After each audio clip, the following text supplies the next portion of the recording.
Oh, hello. How's it going, guys? How you guys doing?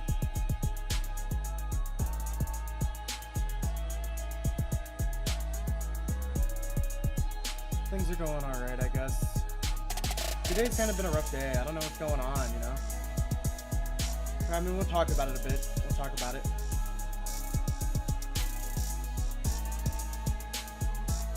Well, you know.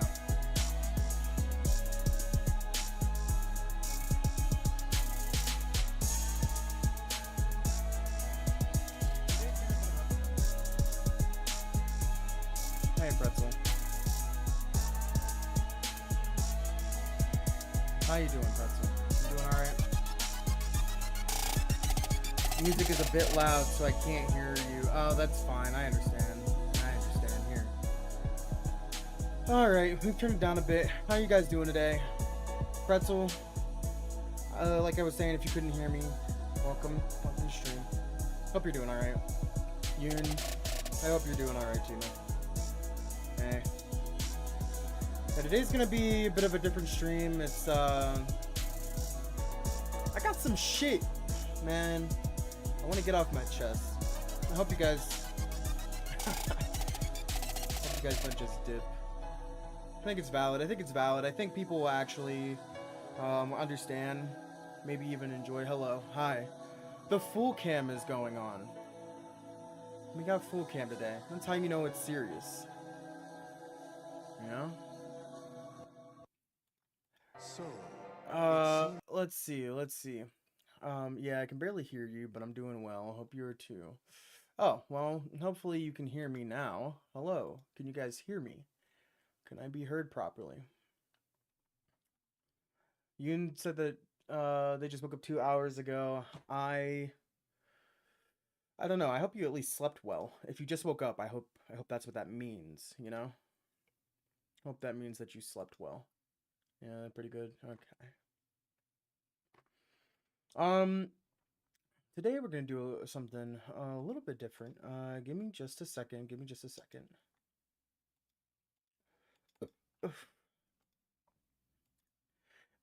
Man, you guys ever just had like a day? You guys ever just had one of those fucking days, man? Where everything just feels off, feels rough. You ever just think about everything and also nothing all at once? Absolutely every single thing. And again, nothing. All at the same time.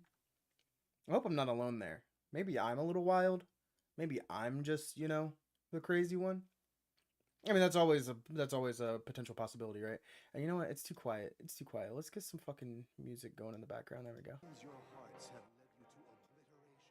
How's that? Is that too loud? Maybe it's not even loud enough. I don't even think you can hear it. I can hear it. There we go. How's that?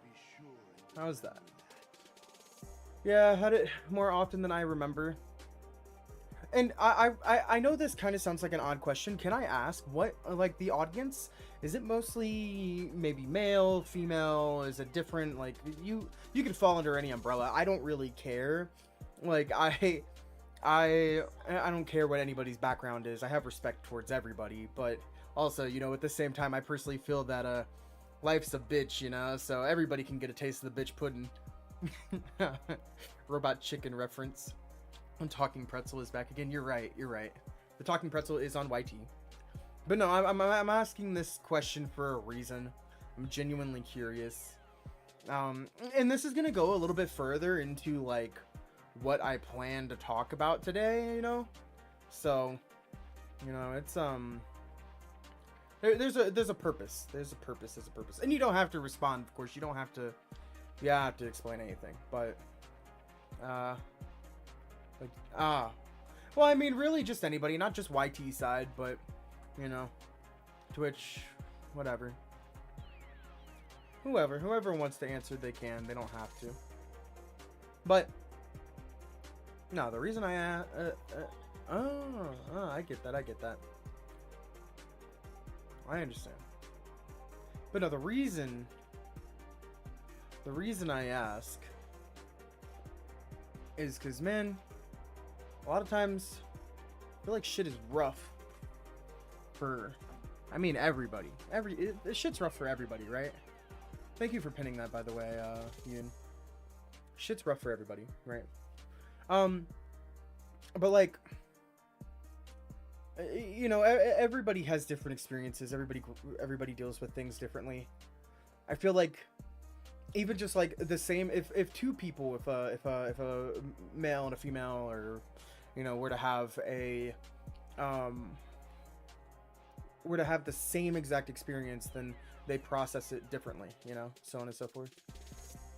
um I slept through the temperature of the day so I don't suffer. Oh. Uh-oh. I don't know if that's a good thing or a bad thing, I'll be honest. But yeah, I feel like everybody deals with stuff differently, right? And I guess, let me be honest, today you guys are gonna learn a lot about me. And because, how do I put this? It gets so hot there. Oh no, I get it. I won't. I won't. I know you put it in chat, but no, Mississippi. I was there briefly, when I was in the military, and that place kind of sucked. The humidity and it was weirdly foggy all the time. I just lay down and stare into the ceiling. So yeah, I mean that's valid. Sometimes allowing yourself to get kind of just let go and focus on just the thoughts. The hard part when it comes to doing that is like you gotta grab a thought, you gotta grab it, right, and then you gotta hold on to it for a bit, but you can't be judgmental with it. That was something I learned in therapy. You can't be judgmental. Yeah. You just have to like you focus on it for a little bit, and then you focus on it for a little. I'll stop the music. You focus on it for a little bit, and then you just let it go. You can't let yourself get negative about you can't think negatively about it. You can't and I mean, if it's positive, cool, you can think about that too, but um typically with negative thoughts like that, right, you typically hold on to it for a bit. You try not to let the negativity get to you, and then you just let it go, right? And that's a good practice that I learned from therapy. I'm not always able to do it because, you know, therapy is not a solution, right? It doesn't necessarily fix you 100%. A lot of times it's just like, you know, it's tools for a toolbox. You know, you have a toolbox, and you use your tools to the best of your ability to be able to work on things and do better. um but you know, you don't just go to therapy and woo, I'm magically better. It's a struggle. It's a constant struggle. You're constantly working on yourself regardless. And some people don't understand that when it comes to like, you know, bettering yourself in therapy and stuff like that. I know it's a little, again, I know it's a little bit different from what we're doing here. Hello. I saw you join on that end. I can't say it, but welcome to the stream. Um, but yeah. All of this yapping to say, um, you know, I've been thinking about a lot of shit today. I've been I've been working a job that I don't hate it. I don't enjoy it, but I feel like almost everybody does that. You know, everybody who is a working person feels that way. But you know, and that's it. I'm not necessarily here to woe is me, shit sucks, boo hoo, I'm the only one that has to deal with anything terrible. um but you know, I'm just here to talk about stuff. Again, that's what we're gonna do today. We're gonna just like we're gonna grab topics and thoughts and stuff, and you guys can feel free to interject and put in any thoughts, feelings, whatever you want into the conversation. This is the conversation right now. We are conversing. Don't know how often you have just like conversations like this with people, but you know, that's what we're gonna do. We're gonna talk. We're gonna stop, think about something for a bit, and then fucking let it go. Move on. Go on with the rest of our night. Okay. Um. So let's try not to, you know, try not to get, you know, super emotional. We're gonna talk. We're gonna talk.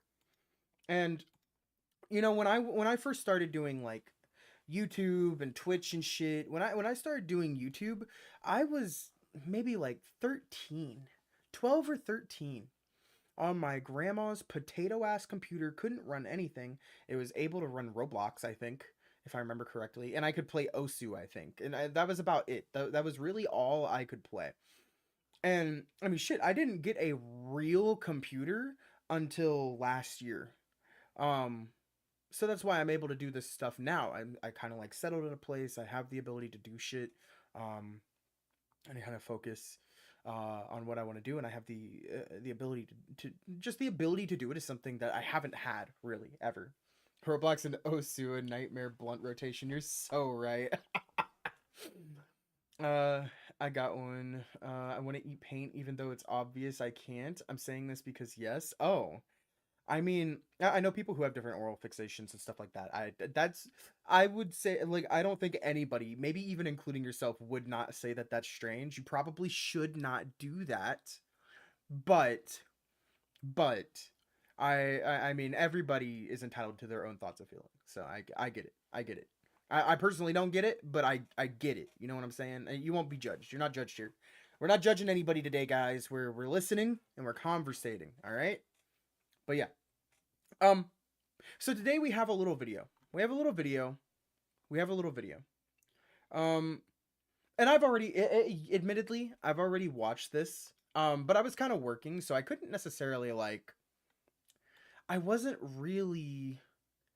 How do I put this? I was not really watching it. I was kind of just listening to it, right?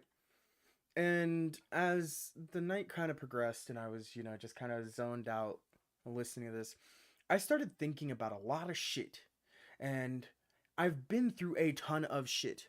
But when I started doing YouTube, I think I had been watch I think I had just found Markiplier like not long beforehand, and he seemed to be doing a lot of stuff, and I could see that he was capable of um giving people not necessarily an outlet, but like a bit of support. Like just even watching him I saw that people were feeling better, right?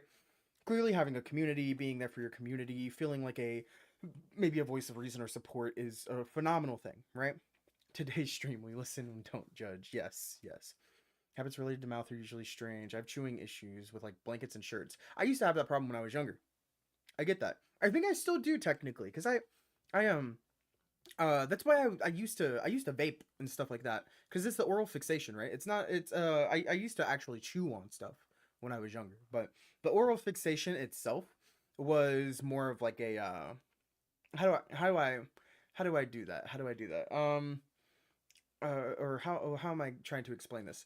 The oral fixation of vaping, for example, had nothing to do with the nicotine. I actually hate the feeling of being, kind of like getting that little nicotine buzz or whatever. And but I did like the inhalation of the smoke, and then the visualization of blowing the smoke out, right? And I'm gonna say this here: do not start smoking. Don't start smoking. If you do anything, if you listen to anything that I tell you, please, for the love of God. I got popcorn lung at one point, and I had to like, it was really bad. I've dealt with a lot of fucked up shit. Um, so I can say stuff while answer. Oh, well, please focus on your class. That's very important. Please.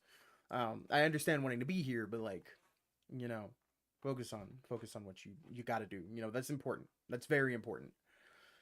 Um, but yeah, so we're gonna look at a video today. Oh, that's not supposed to be here. What is this? Hello, guys. You're looking at, there we go. You're looking at all the stuff that I have. Wow. You're looking at Twitch on that side of things. Uh, no, it's not that big a deal. It's not that big a deal. Um, I think we're looking at this today. Is that what we're looking at? I think that's what we're looking at. Is this what we're looking at? Oh no, it's this. Here we go. Insert pirate software joke. Look, I can be a lot of things, right? I have never seen somebody with so many back-to-back bad takes and then just double down on it and ruin themselves forever and ever and ever and ever and ever and ever. It's fine. We're not gonna get into that. Maybe one day we'll talk about some stuff like that, but today I don't think is the day. Can I be heard well before we move into this next part? Can everybody hear me well? Is everybody here and is everybody ready? Because we're gonna be talking. I'm gonna be real. We are gonna be talking about a lot of heavy stuff today. All right. and I'm only gonna stream. I don't even know if I'm gonna be streaming for the entire time, right? The entire like stream time, because I'm not gonna lie, my mental wherewithal is wearing kind of thin at the moment.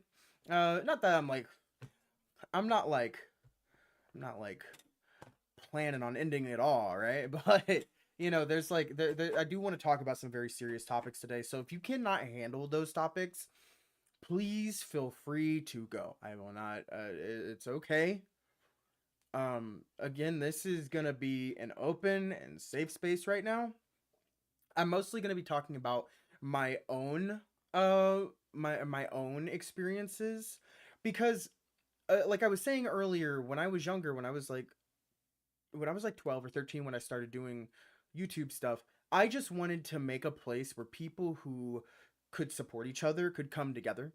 That was the whole reason I got behind everything. I think I made a video about that when I was like 12 or 13 on my YouTube channel. And it was kind of like, I listened to it again recently, and beyond the cringe of hearing myself from that age, right? I had a moment to like really think about stuff, and I was kind of reminded of like why I was doing this in the first place. Because I'm not gonna lie, I've been streaming and doing YouTube for fucking for years, man, for years. I've been doing it since I was like 12. And here, I'll put my face back up for a bit. I've been doing this shit since I was 12.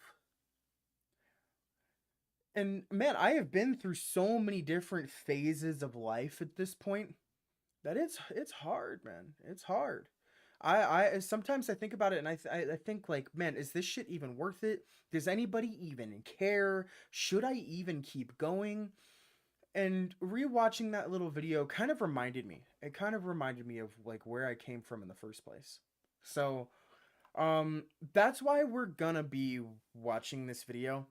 Cause I don't know, it spoke to me. It just got sent to me in my recommendeds. My YouTube algo did its thing today. And I needed to have that more retrospective look. It kind of found me just now as I was like thinking about a lot of shit today. A lot of the shit that I was thinking about had to deal with this. And I just want to say, male or female, it doesn't matter. Whatever you may be, anything in between, I don't care. Look, I don't judge shit. Don't force me to believe nothing. Don't force me to feel a certain way. And I am perfectly cool with everybody. I can love everybody. I don't care what your background is. But again, people process things differently. And if there's anybody who is maybe going through something that I've been through, or maybe they're going through something similar, if I can, you know, be a voice of reason or a voice of reassurance, then I'm willing to do that. I'm willing to do that. So, we're about to get into it. Funnily enough, things are kind of themed today. We're gonna be watching this little video. Right? This little doodad. This is where we're gonna be watching today. And let's put it down here. And then let's expand. Nope. Let's expand this out. There we go.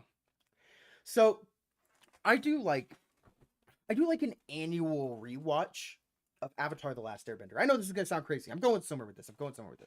I do like an annual rewatch of Avatar: The Last Airbender, and I fucking love the show. If you've never seen it, maybe we'll like watch it in Discord or something sometime. Maybe I'll do that for like a subscriber only Twitch thing or something, where we get together and like watch a show or a movie or something. I don't fucking know. We'll figure something out. I want to start paying it forward, because I know I don't want people to just like subscribe for no fucking reason, right? But the reason I have this pulled up is because I wanted to it just spoke to me on a different level. And I remember as a kid, I used to watch these episodes as they aired, because I was glued to the screen anytime one of these shows came out. It was one of the only shows that at a young age, it spoke to people, like children my age at the time, and around my age. It spoke to us in a way that wasn't condescending. It didn't uh it didn't, you know, force feed us the information um in a way that treated us like we were incapable of understanding the concepts within the show. And a lot of times good TV shows, good children's shows do that in a way where they simplify things, but they don't water it down, right? And they also make it to where it's something that as a older person, you can identify a lot of the things that maybe you didn't fully understand as a child, and you can understand it to a significantly better, at a significantly better level when you're older, right? But I'm doing a lot of yapping. But at this point, I'm gonna start the video. We're gonna stop and talk about some stuff every now and then. By the way, I'm cooking, so I may go very silent every day. Look, that every now and then, that's fine. I get it. I get it. You don't have to sit here and fucking be glued to the screen. We're having a conversation. If there's something that you hear that you want to be involved in and talk about, then by all means, you're more than welcome to. But uh, there we go. You banned that bastard. Thanks, bot. But yeah, here we go. Please, Father, I only had the Fire Nation's best interest at heart. I'm sorry I spoke out of turn. Come on! Strike me! You've never held back before!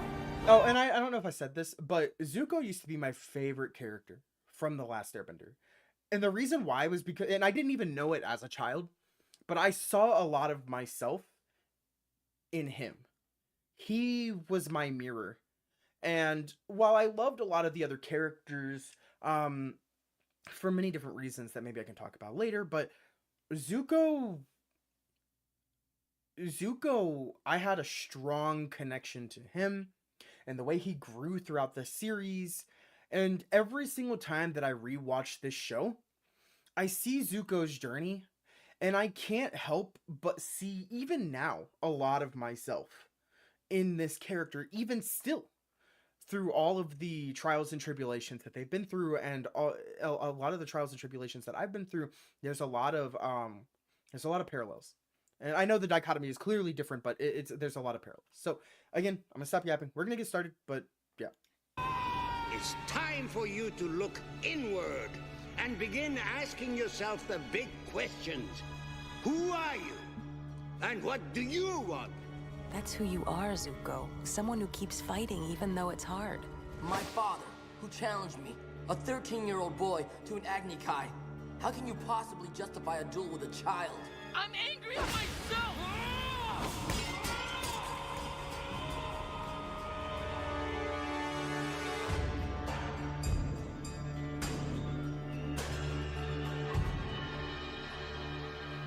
And again, real quick, before it goes fully into it, I don't remember if it has a trigger warning at the beginning, but please understand, this is a heavy video.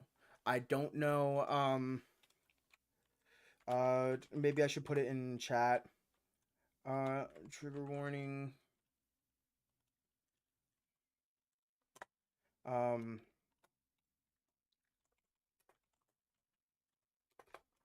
Heads up for anyone joining stream. I don't know what to do, because like if that gets lost in the chat, I mean, there's not much I can really do about it, right? But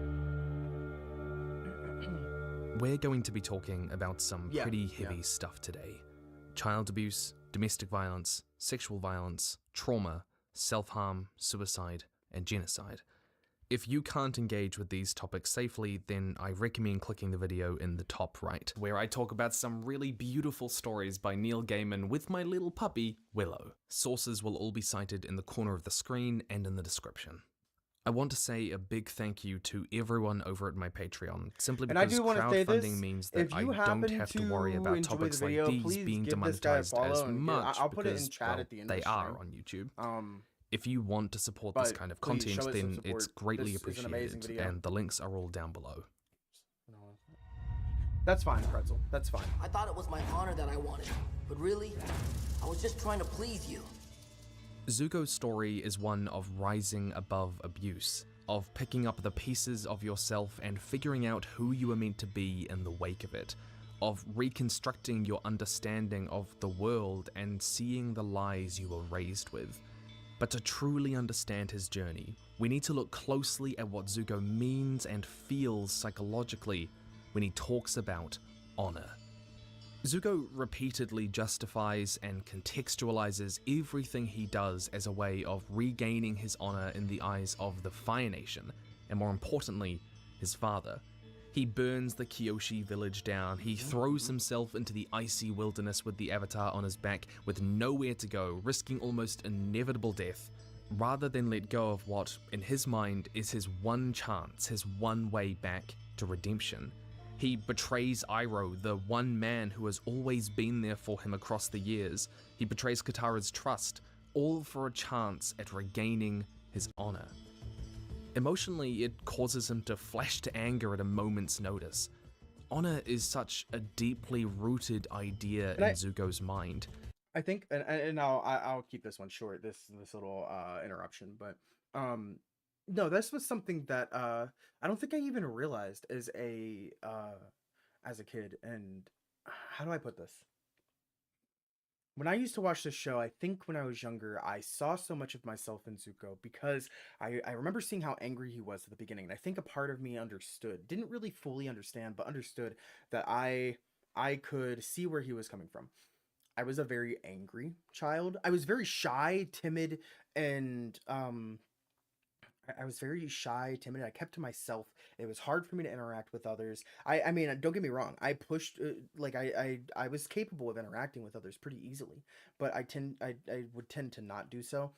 And I'll go into why later on. But just like I was a very angry kid underneath that shy, timid demeanor, and I never truly understood why until I was older. But that was definitely something that I struggled with for sure.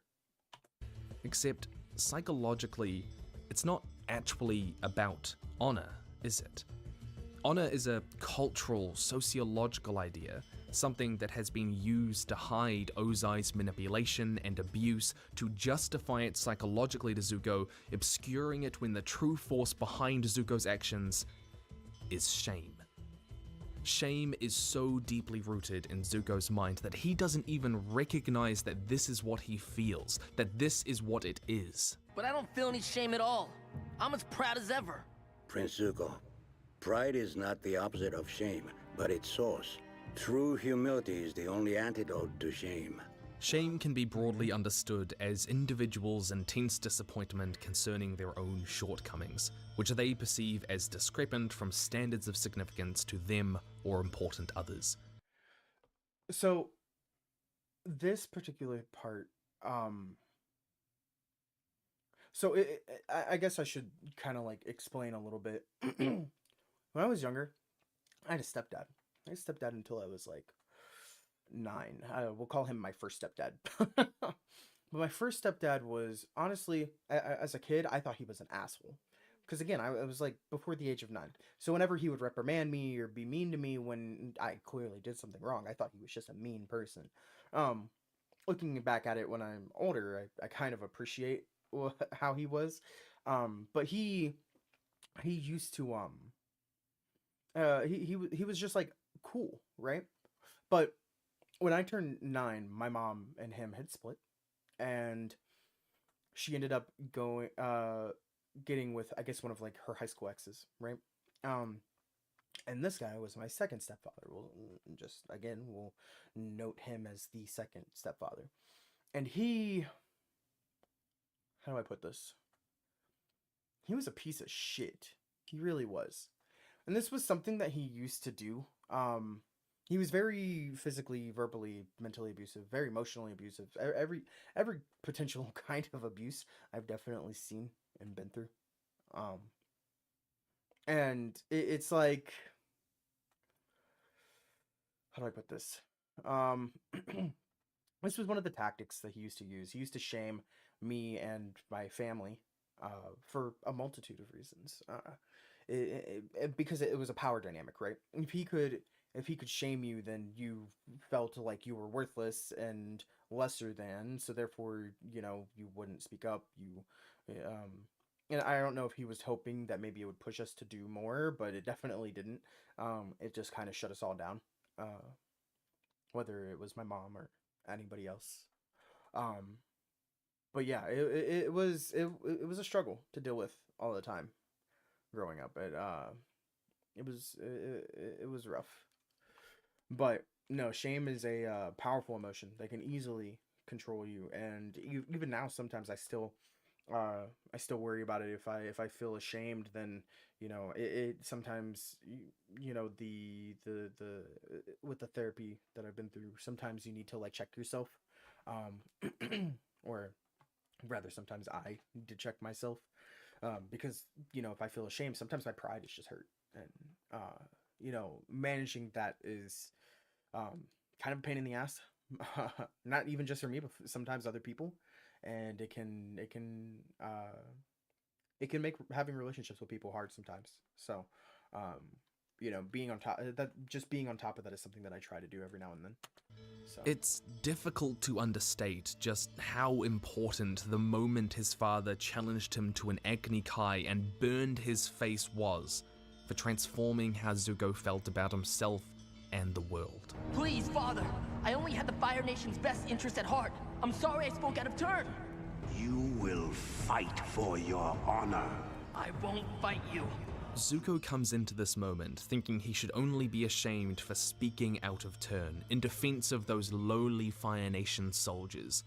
But to Ozai, the greatest sin is to refuse to put your enemies in their place, to violently assert yourself, to quibble over right or wrong, to put family or friends first.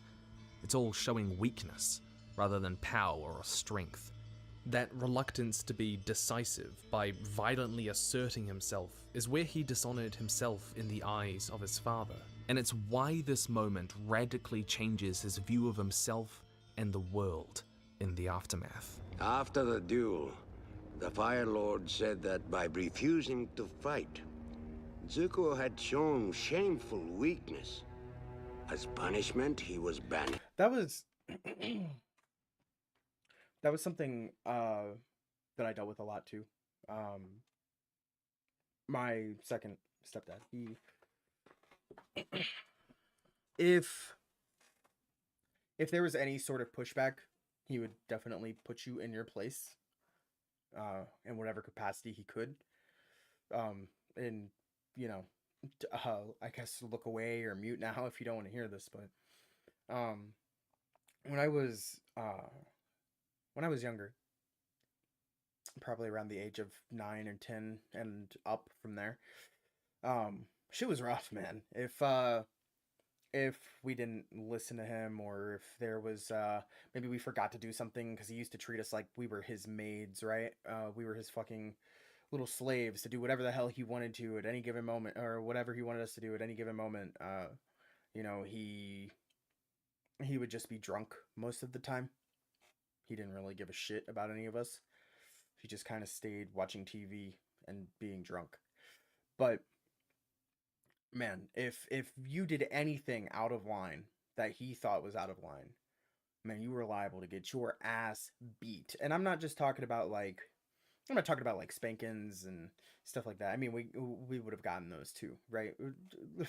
Shit, I grew up in Louisiana as a small kid. Sometimes I had been told to go get a switch from the yard, and if you get spanked with it and it breaks, then go out and get another one, and we'll try again.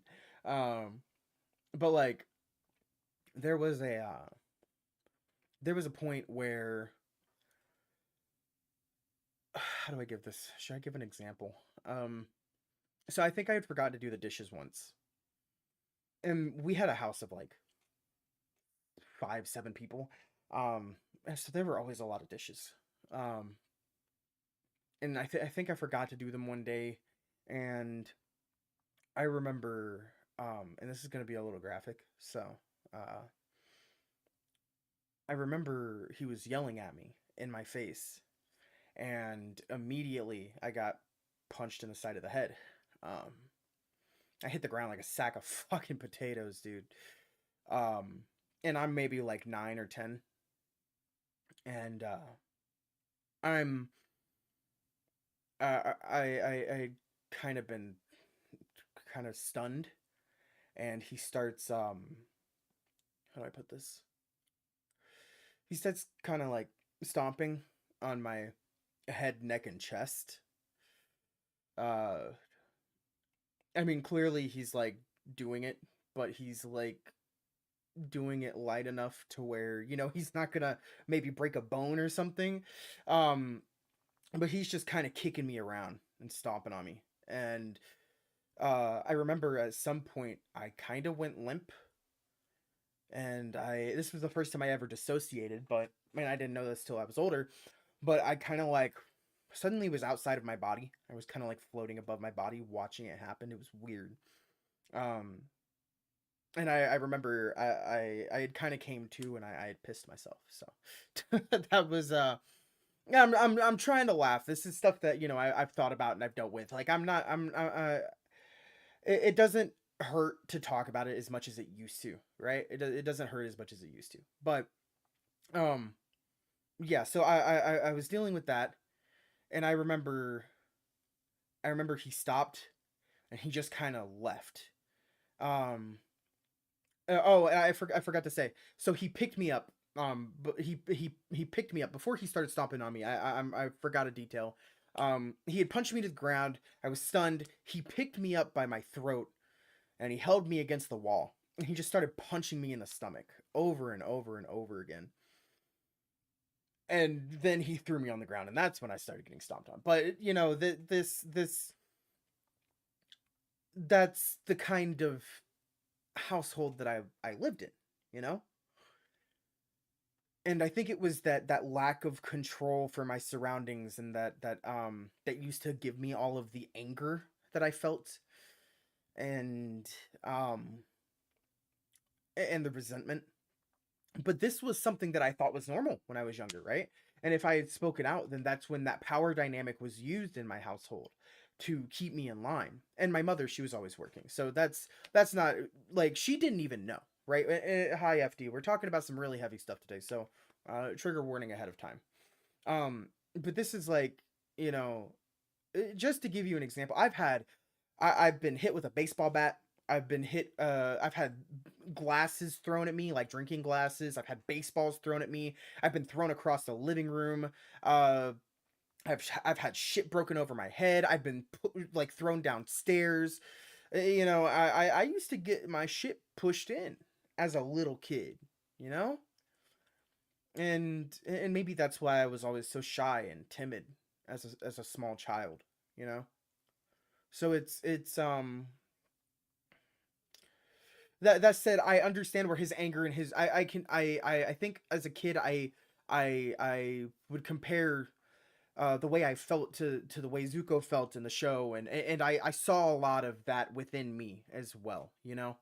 So you know, I've been through some shit, you know. I used to get man me and my stepbrother were pitted against each other growing up a lot. And then so this is where the shame comes from as well, right? So like if you weren't, because if you weren't good enough in the household, then you weren't seen as you were seen as lesser if you weren't seen positively in my second stepdad's eyes, right? So I remember my stepbrother and I him and his cousins and his brothers would come over to the house, and they would just drink and be shouting, have a good time.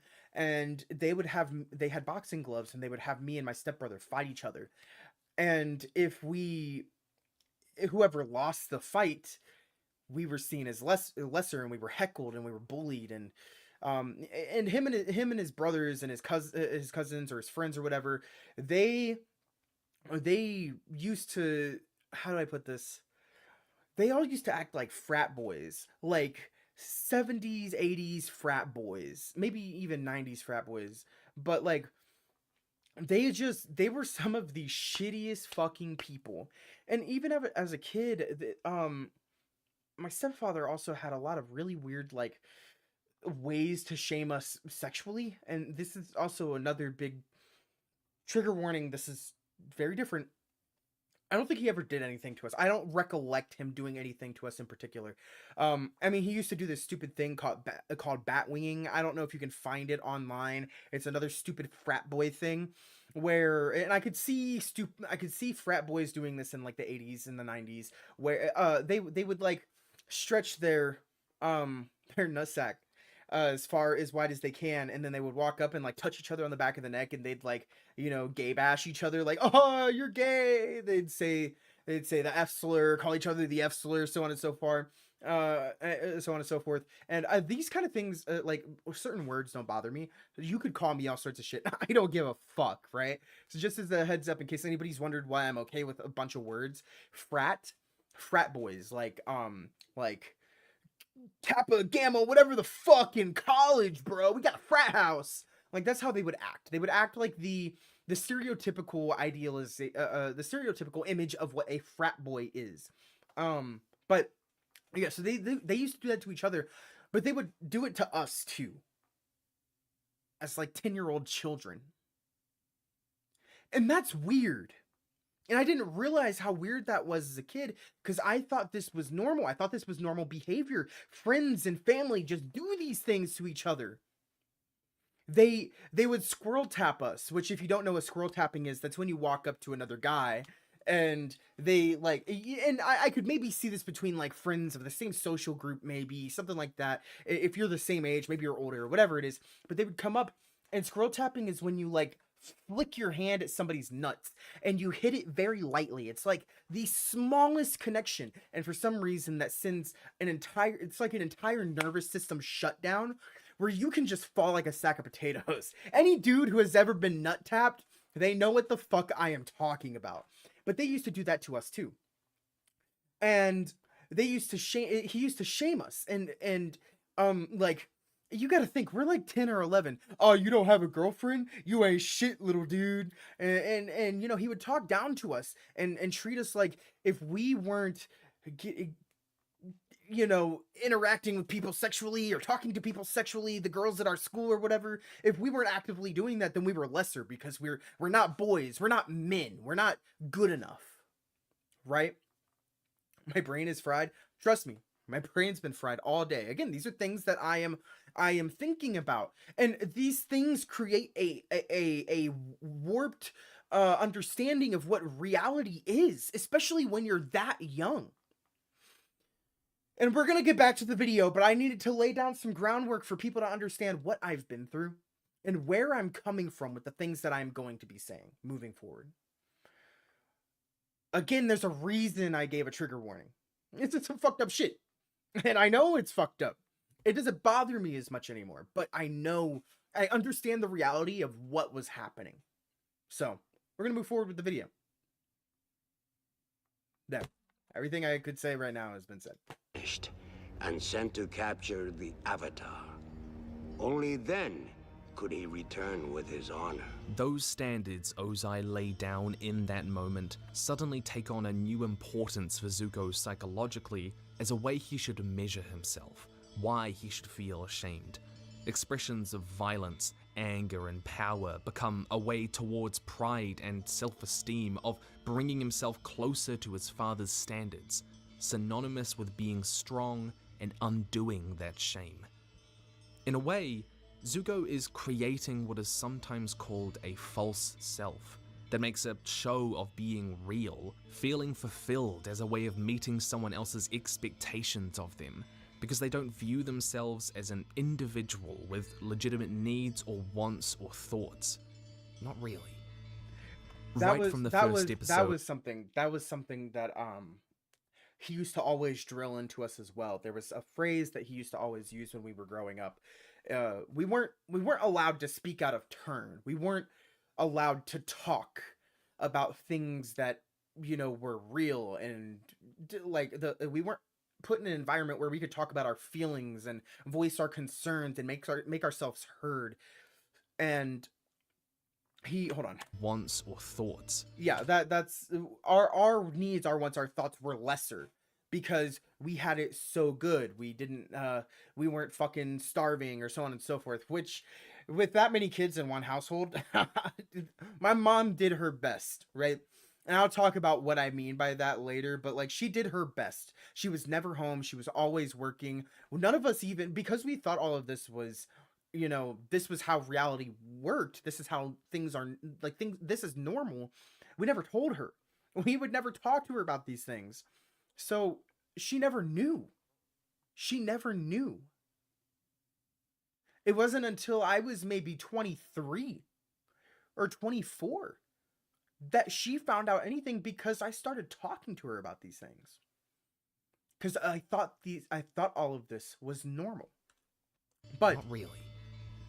Right from the first episode, Zuko is heavily relying on that fury and frustration as a source of his firebending. I was a no very matter different how much person. Iroh I insists had a very different personality that I would put forth towards the people that I interacted with. But in reality, I was a scared kid. I was very timid. I was afraid of how anybody would react to me at any given moment if I spoke out. You know? I think my parents would never let me near frat boys, honestly. That's good. I mean, I don't know if that's a common thing nowadays. I mean, people and the way that they think change over time, and maybe that's not the same experience that people would get in like a frat now, but that's how he used to act. He was like mid-late 20s, acting like he was fucking at college at like 18 and stuff, when he definitely was not. With kids. When he betrays Iroh, fully capitulating to Ozai's way of thinking, you can see the raw ferocity in Zuko's face as he firebends, unlike any other moment in the series.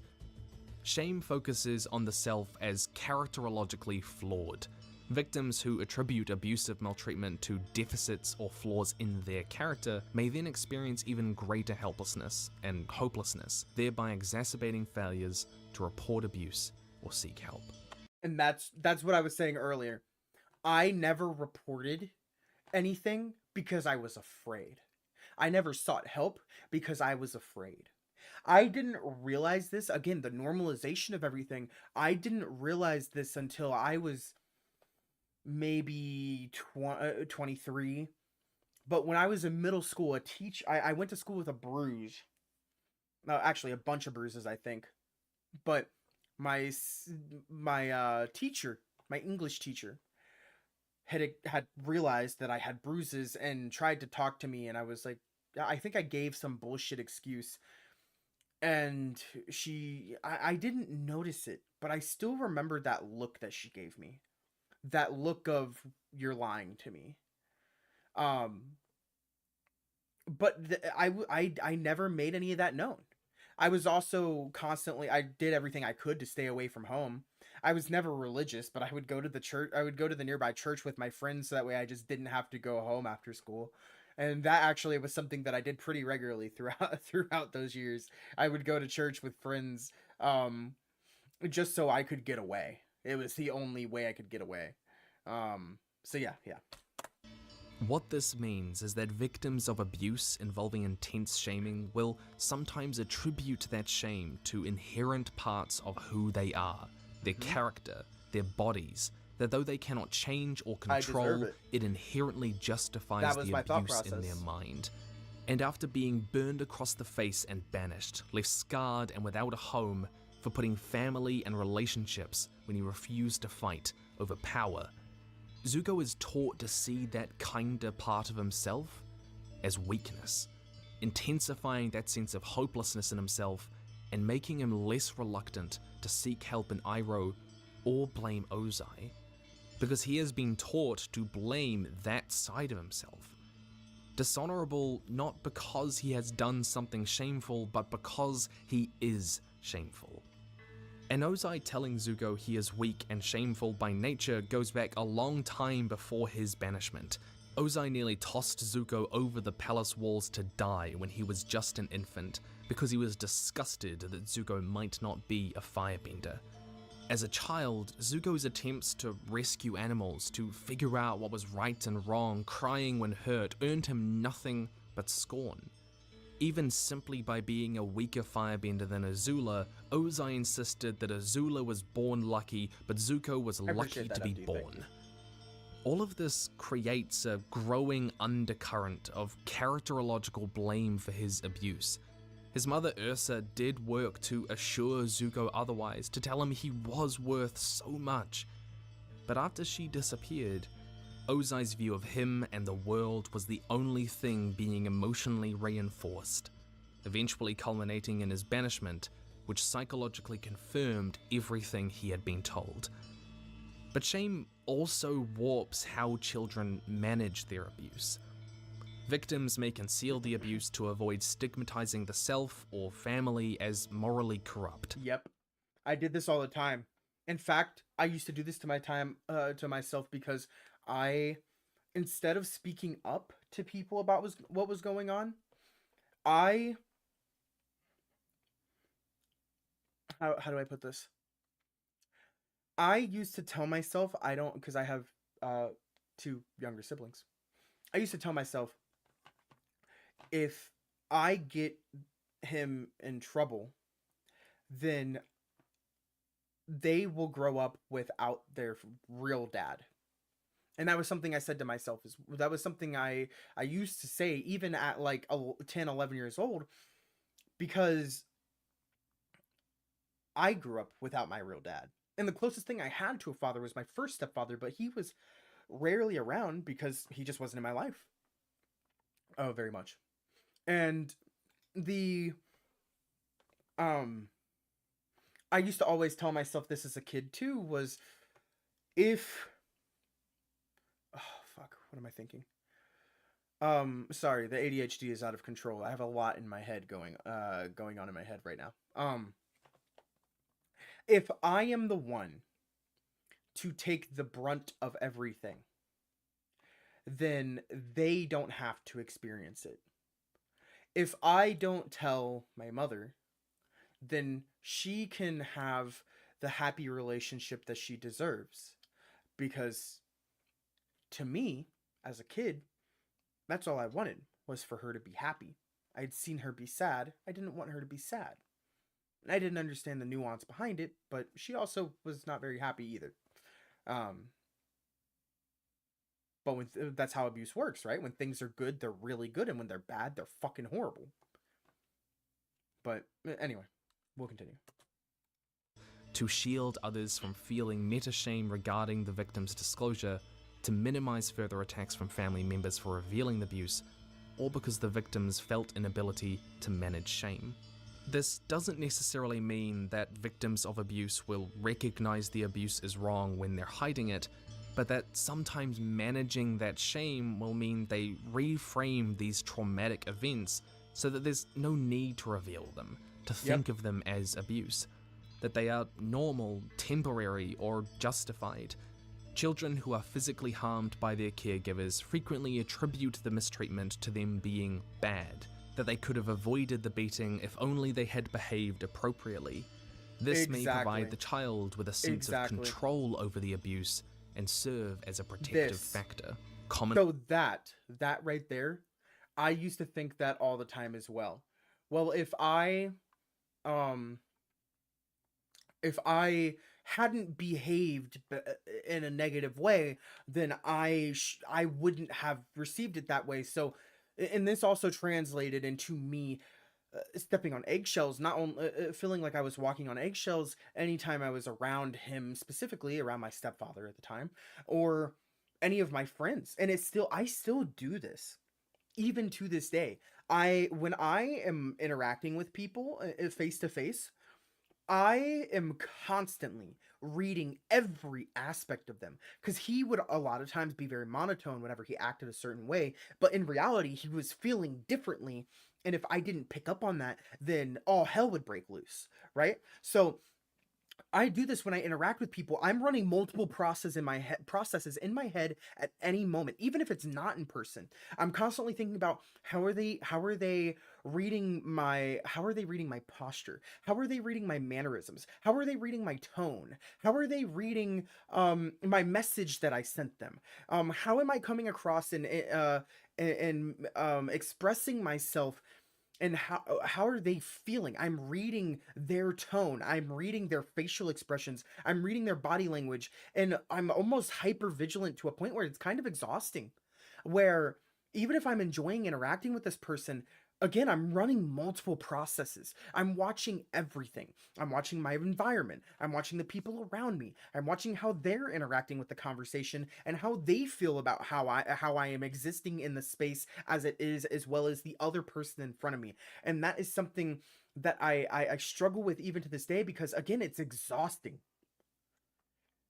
It's exhausting. Commonly, they will tell themselves they tempted their abusers, that all families fight, but it's over now, that the abuser has assured them it won't happen again, or that the child could have simply avoided it, and they might in the future. And that was something that he used to do too. Like, he would explain why he did it. He would justify the reason for the intense beating, where I'm now bleeding all over my clothing and on the floor, and you know, I there was something broken over my head, or why he threw an Xbox at the wall, or why he had to hit me with his fist or slap me in the mouth, or so on and so forth, or why he threatened to kill me in that moment, or so on, and or whatever it was. I mean, like, the how do I put this? He used to justify every single thing that he did, and because this was normalized in my mind, I believed it. So it just seemed like it made sense. I did the bad thing, so I deserve this reaction. Except, as with most abuse, Honestly, I do this too, kinda, and if I ever feel like they started getting annoyed or bored, I just won't enjoy the conversation anymore. And honestly, it's not even, for me, it's not a matter of thinking that I don't, or feeling like I don't enjoy the conversation. I feel there's a part of my brain that kicks into overdrive, and it's like, oh, how do I involve them in this interaction so that way they don't feel like it's a waste of their time, you know? So I then try to overcompensate, you know, and it becomes something. So it begins like I'm almost acting, and I begin wearing a mask so that way I can involve them right then and there, you know. So abuse, yeah. these things are cyclical. They go into periods of calm and then ramp up in tension and happen again. And these thoughts are shit coping would be okay for like mechanisms when they're trapped in that 5 unhealthy days, cycle, and then shit would as a fall lot apart. of children are. Zuko experiences many of these same thought patterns. He blames himself characterologically and doesn't speak about it to others because the alternative is that his own father does not love him, that he's a cruel, capricious, abusive man, and all those moments that he has felt loved by him were wrong, that they were fictions. So instead, he must have forced his father to act the way he did. He could have avoided it if he wasn't being bad, or in this case, dishonorable. A cultural and sociological idea that exists almost objectively, in a sense, outside their relationship, so that Ozai cannot be blamed for treating him this way. For a time, he even prefers to blame Azula for his childhood. However damaging and unhealthy this is, this way of thinking gives Zuko a sense of control, a way back, hope in a twisted way that he could have managed this situation and can in the future. But it's also not as simple. This maybe this isn't a. Let me give an example about what you know, feeling like that you could have done more, and how that can kind of destroy you, right? I was in like ROTC when I was in middle school. ROTC is like pretend military for like high schoolers. But they had started doing something for middle school, so I started going there. I started doing that, and they had this little thing called knockout drill, where you're supposed to do like facing movements and stuff. You follow the orders, you do the thing, and sometimes it gets confusing and it starts going too fast, so you fuck up and, you know, you get knocked out. Well, we had this big event where we were supposed to be doing a knockout drill. It was everybody who was in the program was there, and we were all competing against each other. It was just for fun, right? And I remember I was doing the facing movements, and I ended up being one of the final 2 people to be a part of it. And I remember, like, they did, like, at the beginning of the whole event, they did like this little prayer or whatever. It was middle of fucking nowhere, Texas, so it was, you know, a lot of people were religious, so they did a prayer before we did everything. And You know, that was one of the events that we got to do, and I made it to the last two. Me and one older person, I think they were like a junior or a senior in high school, and I ended up losing to them because I got confused and I did the wrong facing movement, and I ended up getting knocked out. But I still got first place for my division, my age group, right? And it was super cool for the first time in a long time. I got since playing baseball, I got a trophy and I got first place and everybody knew who I was, and for that moment I allowed myself to feel the pride of doing something that was kind of cool. And you know, I made a bunch of friends from that point, and you know, everybody was congratulating me, and I got really happy, and I kind of reveled in the moment. It was the first time I had ever experienced something like that. And on the way home, there was kind of a sour note. My mom was congratulating me, and it was really nice. And my stepfather, he spoke up, and he seemed annoyed, and he was aggravated and angry and resentful, and just his whole tone and the way he spoke was filled with hate. And all because they did a prayer. They did a prayer at the beginning of the event. And because he felt that they shouldn't have done that, and it was bullshit that he had to sit through that, he felt as though he should take that out on me, and that what I had done was not worth it. And my success that I had that night was, you know, null and void. So, and there was a big, you know, he screamed and yelled and was fucking acting a fool and being just a fucking prick the entire night. And it put a sour taste in my mouth, because for the first time in ever, I felt that I had done this cool little thing, and I should have been able to enjoy the congratulations that I had gotten throughout the night, but he made that impossible because it wasn't good enough. It wasn't good enough to take that sour disposition out of his mouth for them doing a 2-minute prayer. I'm not religious, but I didn't give a fuck.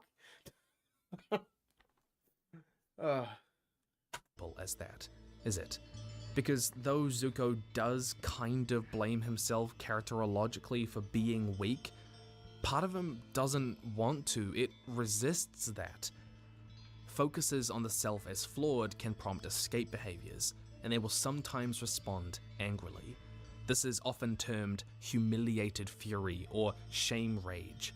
Shame rage need not, but may in certain individuals reflect self-protective mechanisms meant to avoid attributing shortcomings to stable self-characteristics. I think sometimes I still feel that to this day. If I feel ashamed, then I tend to get very angry, and I have to catch myself and control myself. And it's, again, the things that I've learned through therapy and stuff like that. These are not, when you go through therapy, you're not fixed. You're not just suddenly fixed once you go through therapy and everything is perfect. It's a constant struggle that you deal with your entire life. The things that make you who you are, and if you're dealing with things, negative aspects of yourself, you will still have to deal with them forever. Therapy is just a tool. Therapy is just a tool, right? That's all it is. But yes, I used to deal with shame rage a lot, and sometimes it does get the better of me still to this day. But you know, I try. Zuko was always prone to frustration. We see that. We see Azula riling him up as a kid, pushing him into the fountain, shaming Iroh for giving up after his son's death, all of which Zuko has to control his anger with. But it's pretty clear to me that anger evolved into something else, something darker and more violent in the wake of his banishment.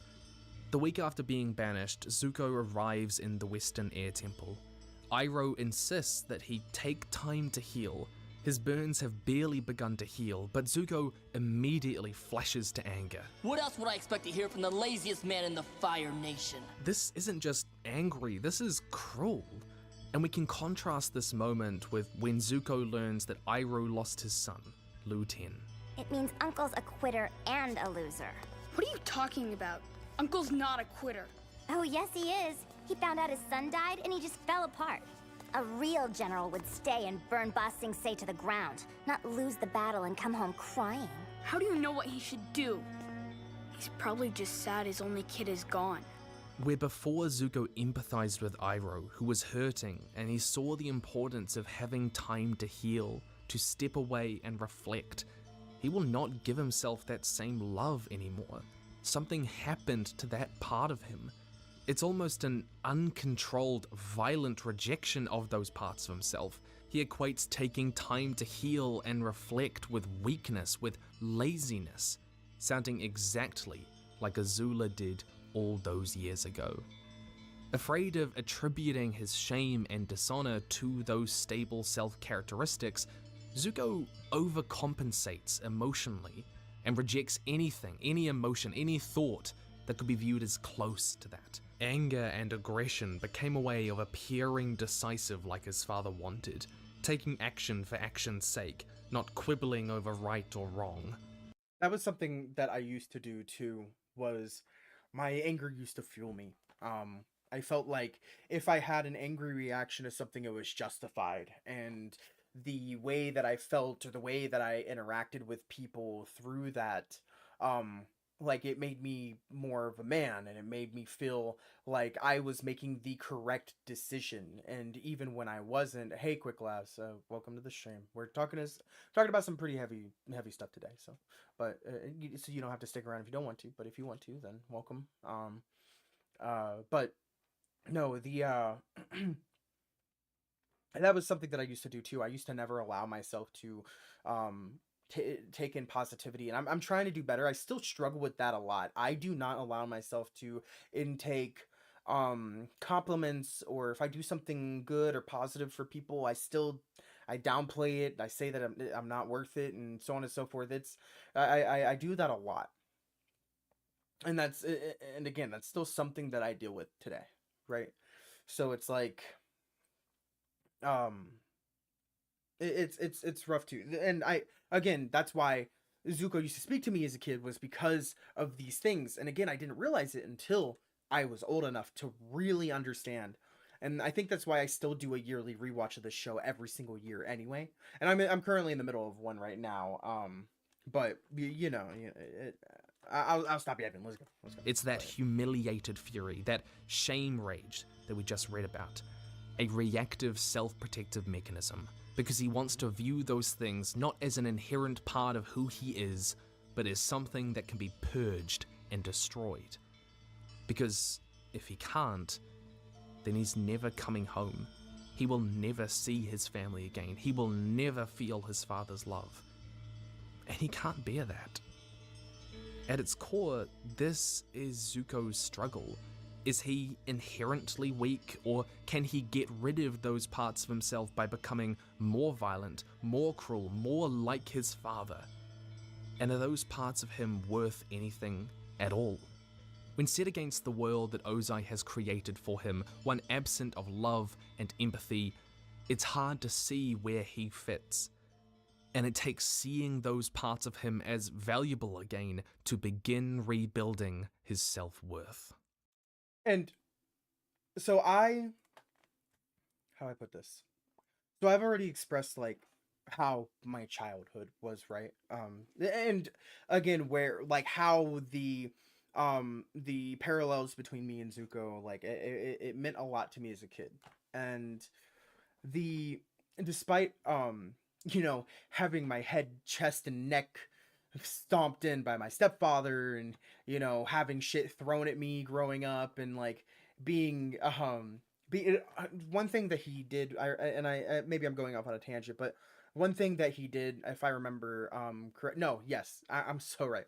So at one point he realized that we would have bruises on us from just getting the absolute shit kicked out of us.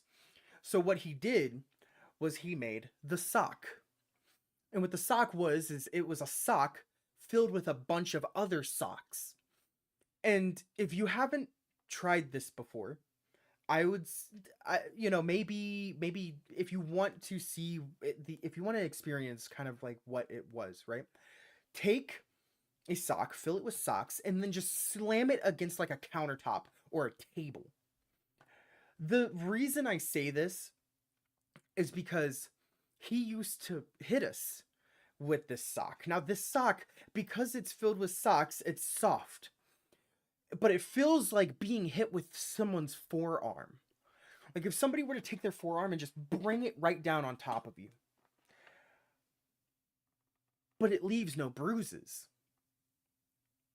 Because it's not a solid, blunt object, you wouldn't get any bruises from it. And that was something, I think he did that when I was like maybe 11 or 12, something around that age. I'll never forget my stepbrother making him a fucking paddle because he was a fan of baseball and he wanted to make him a baseball shaped thing to put on the wall, and it instead got turned into the fucking paddle that he would beat us with. That was crazy. And hello for anybody who's joining the stream on any of the other locations other than just Twitch. Welcome. We're talking about some pretty heavy stuff today. I apologize if like your trigger warning is in the chat, but yeah, we're gonna be talking about some more stuff as well. But it wasn't until I was maybe like, it wasn't until I had to go through my divorce, because I used to be married, right? It wasn't until I went through my divorce that I realized just how much I had been affected, and at that point I could start rebuilding myself to be the better person that I wanted to be during my marriage that I was unable to be at the time. And I got married way too young. I think I got married at like 21, 22. It did not last long. The relationship lasted for like 5-6 years, but I went through my divorce not long after. But that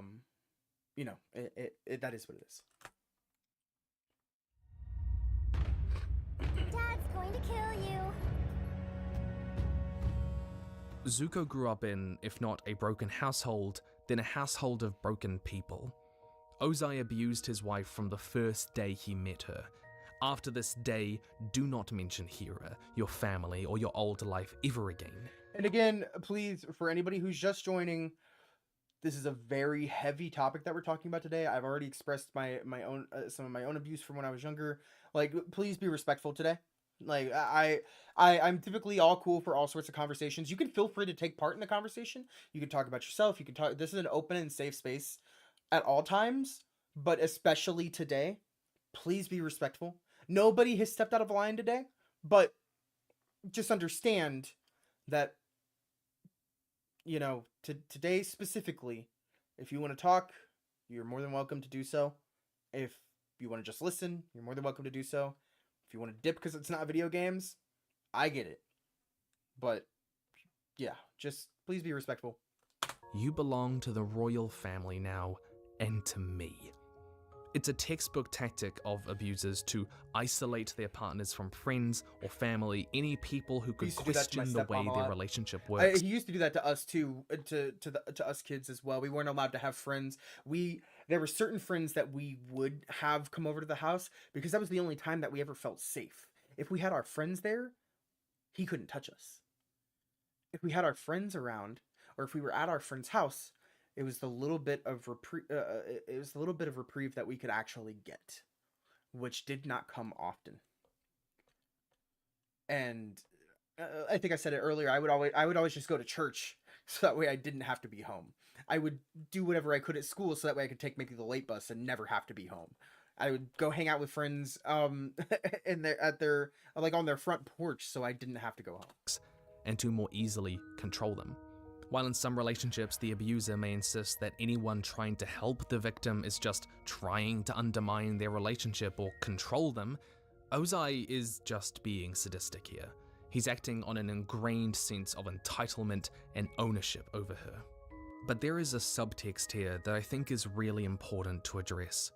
There's a lot of implication that Ozai abused Eartha, either physically, sexually, or both. When she returns to the Fire Nation Palace, Zuko offers that she can sleep in her old room, the very one where she would have once slept with Ozai. But she insists that one of the guest rooms will be just fine. As she wanders about the palace, she is plagued by feelings of guilt, of being unsafe, of simply walking in the halls where he once stood. And when she comes before a grand, imposing picture of him, She suffers something of a breakdown. Symptomatically, these are all common reactions for abuse victims returning to the places of their traumatic experiences. While we are never told explicitly what happened with Ursa and Ozai, it's a pretty reasonable conclusion to draw.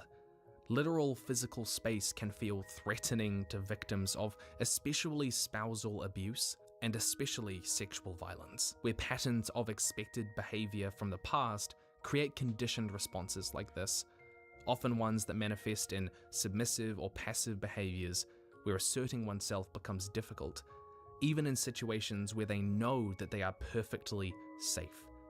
Trauma. Are you sure you feel comfortable talking about these things? Yeah, I'm an open book. I have no problem talking about these things. And again, I know a lot of people weren't here earlier, so the reason I'm going over this today is because I was stuck at work and I was thinking about a lot of shit, right? Couldn't stop thinking about things. And I ended up going back to my YouTube channel. And I went to a video specifically that I think that I made when I was like 12 or 13 when I started doing YouTube. And I remember I said in the video that I wanted to make a community, a place where people could come together, and you know, if somebody's going through something, they could feel heard, and that I wanted to do something positive for people. And it kind of reminded me, especially right now, I've been thinking a lot about like my content and if what I'm doing matters and if I should even keep doing it and so on and so forth. And you know, I've just been really down on myself lately. Even though I feel like I'm doing okay, right? But it's like I feel like I'm not doing good enough, and that this is all pointless. Like nothing, and I'm just being real, right? I'm being real. Like sometimes I just feel that way, and this that video reminded me. It kind of course corrected me, and it showed me that I have a reason to be doing this, and that was my reason for doing this, and I still feel that way, and I still want to do that. I want to be able to help people, and I want to be able to give people a place that they feel that they can go to, and you know, have like that home away from home, I guess, if that makes sense. I don't know.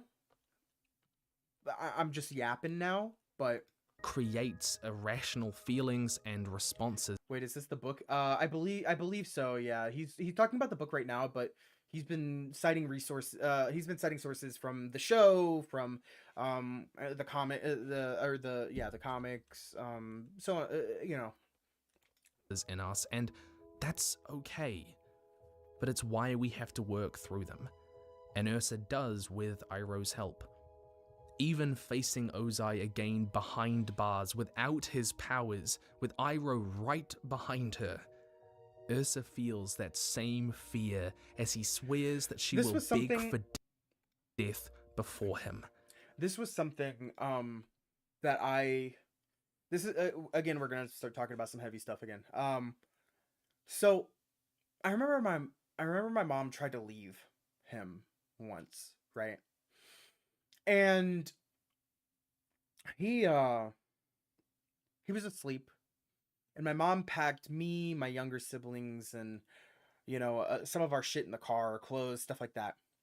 And I remember as we were about to pull away, before she started the car, again, like I said earlier, I felt like I grew up without my dad, and for some reason as a kid that meant something to me. I had my good stepfather that I had up until I was 9, but he was rarely around because he lived all the way across the US, right? But I as we were about to leave, I looked at my mom and I said, "Mom, we can't go." And I don't know why I said that, but she stopped for a moment and she asked me what I meant, and I said, I have to grow up without my dad, but I don't want them to have to do the same because he was their father, right? And for some reason, I said that. And this happened not once, this happened twice, I think, if I'm correct. And I was way too young to fully understand the ramifications of what I was saying. I think I was like 11. Or 12. Who fucking knows? I don't remember. And I stopped her from leaving. But one of these times when she tried to leave, I remember he woke up and he started like not fighting her, but like trying to like grapple her, right?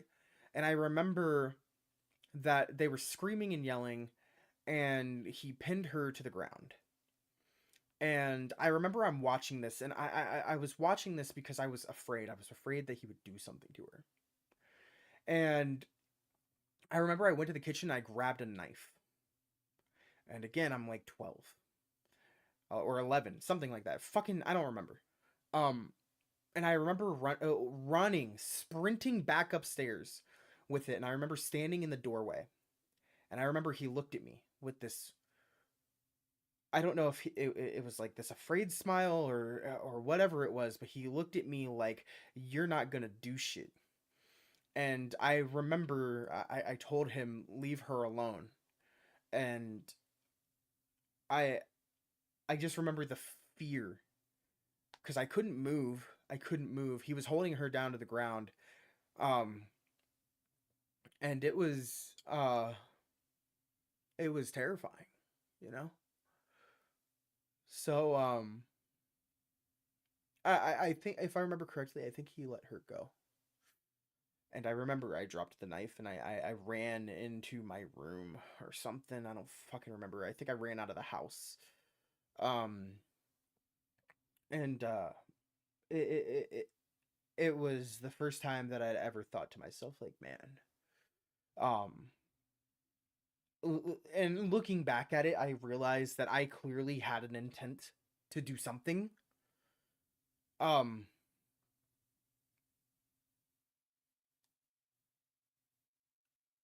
I think I was even scared that I knew I was capable of doing that, because I was so ready. And then he got off of her and he let her go, and I dipped off. I took the fuck off. And it was something we never talked about. We never brought it up again. I don't know. But, yeah, like the whole, I agree. The whole household was broken. And, you know, in Zuko's scenario, like, clearly his whole household was broken too. And I don't necessarily know why I brought this story up. It just, it just came flooding to the forefront of my mind, and I felt I should get it off my chest. So, I'm not looking for pity, by the way. I'm not looking for, oh, woe is me points, you know? I'm an open book, so that way, if somebody comes across this and it resonates, like I said at the beginning of the stream, things do get better. And if you survive, which you will, then you're not always stuck in the situation that you are forever. And if there's even one person that this reaches and they understand and they feel a level of solace within it, then I did my job. That's all I care about. And yet, she manages to overcome that trauma response and control those flashbacks, those paralyzing symptoms, which is a real cornerstone of trauma recovery. This dynamic between Ozai and Ursa is important. Side note, my mom is doing much better. She left him. Everything is good. I mean, not everything is good, but she has moved on. She's doing much better. To understanding the social environment in which Zuko and Azula were raised. It was already isolating, being a product of the royal class, but its toxicity is only compounded by the unhealthy parental dynamic controlling what should have been the primary stable elements of their lives. One paper found that children who were exposed to parental violence were significantly correlated with depression, PTSD, and in particular, aggression. All of which are things that I have grown up with, and I have dealt with, and again, the therapy has helped me manage them significantly, but they are still things that I have to check myself and struggle with every single day. Something that we see in Azula as a controlled, methodical violence, and as frustration turned rage in Zuko. We don't know if Zuko or Azula ever personally witnessed direct violence against Ursa at Ozai's hand, either physical or sexual. Zuko's lack of awareness of her feelings towards the palace upon her return suggests maybe not. But this is also something that can be normalized in the eyes of children. and Ursa may have gone to great lengths to conceal it from them. She often put herself, even physically, between Ozai and the children, most famously in agreeing to leave in exchange for saving Zuko's life. It is, after all, subtext. Whatever the case, Zuko either witnessed the abuse personally, or he witnessed the fallout, the tension, the underlying control, verbal and emotional, that Ozai exerted over his mother, that cycle of abuse, going round and round. Violence, just a more subtle kind of violence. Surveillance, where one feels that they, even privately, are being watched, are not safe, can be invaded at any time, a panopticon of fear that controls you even when you are alone. If you've ever lived in a house like this, you'll know what that fear is like. While Ursa may have done her best to create a safe environment for her children, Ozai was unequivocally a neglectful parent, as well as the one that controlled every element of their lives. What they learned in school, who they could speak with, how hard they trained, when, how, and which needs were met. Abusive dynamics thrive in families where one partner controls the finances and most of the decisions regarding the children, especially in social communities where they occupy a traditionally protected role of authority, such as because they are the ordained head of the house. And it's only more dangerous in cultural environments where the authority should not be questioned. These sociological and economic structures are inclined to justify and protect abusers, and it's precisely the situation that Ursa finds herself in with Ozai, the unquestionable Fire Lord who controls which friends they're allowed to see, when they're allowed to go out, how they learn, and what they learn. Abused spouses like this, caught up in these dynamics, will often be trying their best, but it's like swimming and trying to keep everyone around you afloat. You can only do it for so long, and eventually, you're going to drown. Regardless of Ursa's efforts, Ozai created an environment that neglected Zuko and Azula's emotional and psychological needs, twisted their understanding of what love and strength was, and taught Zuko and Azula to value their father's approval above all else. One paper looking at child neglect identified three factors. Me and my step siblings, we were around the same age, but we were always pitted against each other. We were always compared to one another, and if one of us did better than the other, then they were lifted up, even just verbally, which is more than we normally got. And us others were put down and belittled and verbally abused. And I remember. So I actually, if you don't know, I am half Mexican and half Irish. And when my mom first got with this guy, my name for like the first year or two wasn't even my name. They called me Taco for a good portion of my childhood. I mean, that's why racism doesn't bother me. Like, it does not bother me at all. It just, I grew up with the shit. I've been called every name under the sun that you can think of. I've been called the hard R. I've been called all sorts of shit. I've been called every slur that you can think of. If it exists, I've been called it. But the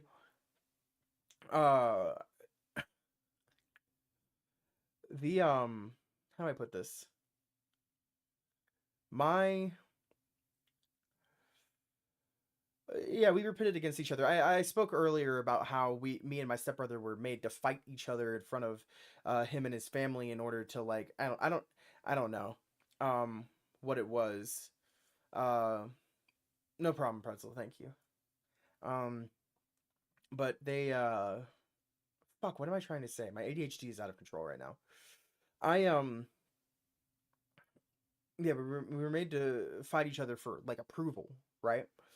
But we were also made to compete against each other just day in and day out. And if we wanted the approval and affection, even if it was just a little bit, just to feel like we belonged. I don't know where I was going with that. Again, I'm just yapping today, so. Factors with the greatest psychological impact: family conflict and maternal support and paternal affection measured, predicted children's internalizing, externalizing, and social behavior as they grew up. These three factors in children developing healthy psychological bonds explain a lot of Zuko's early childhood, being exposed to repeated family conflict and a lack of any fatherly affection. What he did have was maternal support, but that too was undermined by the neglectful environment that Ozai created, and eventually, Ursa was gone too. Children given limited emotional support inadequately deal with challenging interpersonal situations, and they struggle to manage their emotions, helping explain Zuko's own difficulties with emotional regulation, particularly anger, but other emotions across the series too. The darkest way this manifests in Zuko is in the Blue Spirit, a persona he adopts numerous times across the series. He uses it to seek vengeance on someone who humiliated Iroh. He robs and beats people up, steals their food, and he uses it to almost take Appa. It's a multi-dimensional symbol, but it seems to align with Zuko's darker, desperate, almost obsessive nature. The mask lets him become a hollow version of himself without accountability, whatever way his feelings take him, surrendering to his lowest instincts, as Iroh says. It is, in a sense, what Ozai wants of him. A machine, and it's why him turning away from that idea of himself at first is marked by him throwing down the mask. Co-parenting is the degree of unity between parents in the way that they teach and nurture a child, and it goes without saying that Ozai and Ursa employed entirely different parenting strategies. Ozai tells Zuko that he is sickened by the sight of him, because Zuko always wrestled over what is right and wrong, even as a child, instead of deciding what was right and wrong, asserting himself as an expression of will and power. Ozai views indecisiveness like this as deferential, as weakness, and was punished. Ursa, on the other hand, encourages moral exploration. In Zuko alone, we see her admonish Zuko for hurting little turtle ducks, and she repeatedly reinforces that good-natured side to him, the kind that wants the best for others and wants to figure out what she was always really good to us. Anytime that I can think of like a positive memory, that was always her. She did everything she could. I mean, having to work fucking every moment of her life just to keep us afloat. He never worked. He would just fucking sit at home and stay drunk. He was trying to get money and all sorts of shit, and it was just never gonna happen, and did never happen. So he just kind of did nothing for like 7 years. Ozai reinforced strength and power, a kind of self-righteousness, while Ursa reinforced empathy. Neglectful households with an abusive parent will often have low degrees of co-parenting, with a cycle of shame and reinforcement that makes it difficult for children to express themselves authentically, figure out who they are meant to be, because life never really settles into a coherent moral world. Children exposed to abuse go through many such anger to shame cycles in which children are implicitly backing down and apologizing for their inappropriate behaviors to appease the parents. A darned if they do and darned if they don't emotional dilemma. They need to manage understandable feelings of anger in response to normal frustration, like task failure, and also manage these via submissive or appeasement displays to prevent parental counterattack. Fundamentally, for a child, this is a really difficult emotional landscape to navigate, to know what to do to appease your parents, to be treated as a good child, and gain self-esteem and social approval in that world as you develop your understanding of yourself. Self-concept is about creating our own sense of identity, who we are, who we want to be, especially between the ages of 7 and 18, and it's closely tied to self-esteem and the positive things that we believe about ourselves. So that's something. I did not have my own personality for a long time growing up.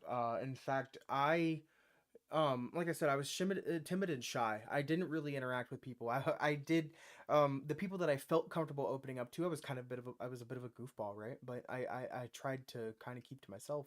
And how do I put this? It took me a lot, and I realized I realize now that around the age of like 16 or 17, when like forming your personality starts to actually matter, because you start interacting with people on a different kind of level where you're not in the same exact social groups all the time, and you're interacting with people outside of your norms. um I started pulling bits and pieces from people that I had respect for, which were friends and other people in my life that I looked up to. Um, and I did that for a long time, up until I had some weird amalgamation of what was kind of my personality, but it was all like little bits and pieces from other people, and I didn't start finding myself in that sense until probably about fuck 20, 21, maybe 21, 22 probably. Where Azula developed a self-concept around her father's parenting as a fire-bending prodigy consistently rewarded for her displays of power and ferocity and decisiveness, Zuko gravitated towards his mother, who validated that indecisiveness as moral exploration, who assured him he is valuable and loved in spite of his lack of ability. I failed. No, I loved watching you. That's who you are, Zuko. Someone who keeps fighting even though it's hard. And when we think about Ozai's standards here, that's only comparatively compared to Azula. Zuko is a talented firebender. At 16, he bested a Fire Nation admiral. It's almost like, in one sense, Ozai just wants to pit his children against each other. That it wouldn't matter how good Zuko was, just that he is worse than Azula. Because that self-concept is complicated for Zuko.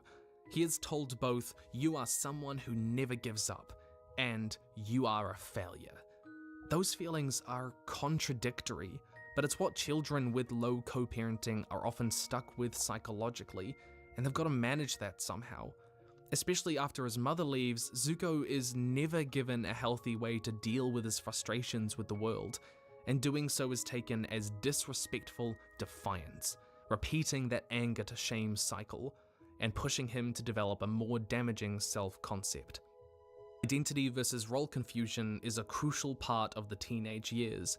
Adolescents experience an identity crisis, which is described as an attempt to define who you are, where you're heading, and how you fit into society. It is the first real opportunity to develop continuity with the past, meaning in the present, and direction for the future, and is the basis for self-acceptance and self-esteem.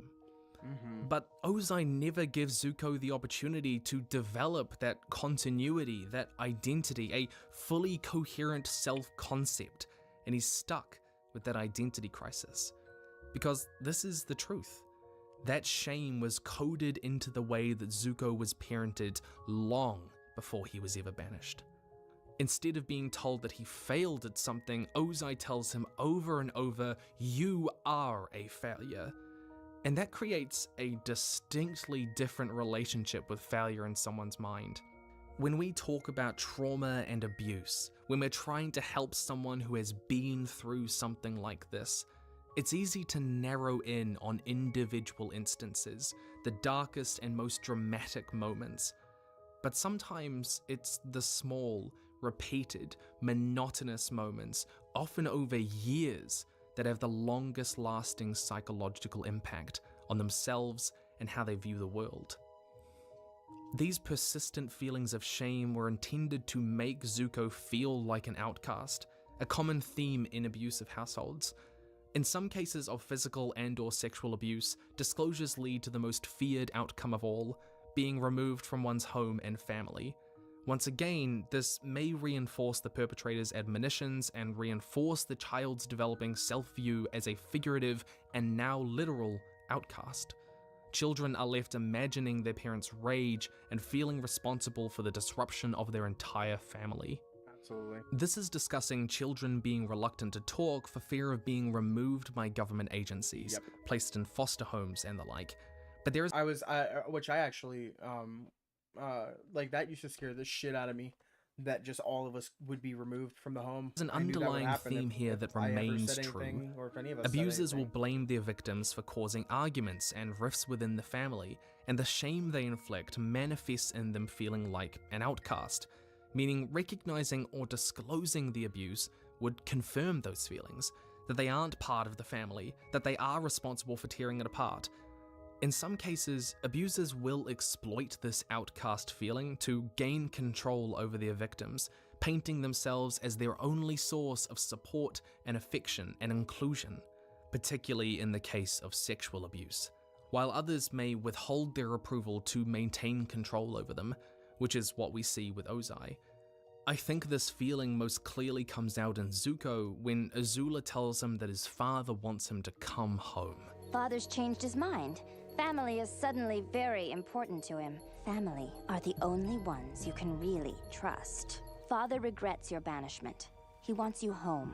There was always an inner circle in which Azula was welcome and Zuko has only ever been able to grasp at the fringes.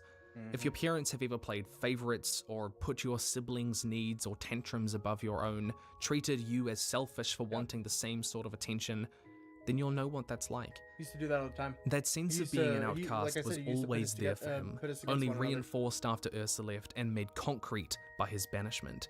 It's such an intense feeling that, like a lot of children, Zuko doesn't want to call out his abuse, to see that he is being manipulated here, and he turns to anger when Iroh suggests that this is at all not authentic. You don't know how my father feels about me. You don't know anything. Because Zuko, at least subconsciously, knows that if this isn't real, it only confirms that fear, that he is an outcast, that he has splintered the family forever, that he will never return.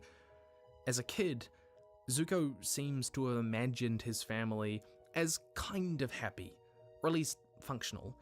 He says that there were times when they were truly happy, and he used to believe that his father would never hurt him. Not really. How truly happy they were, and how much of it was the hopeful wishes of a child making sense they could of the world, we don't know.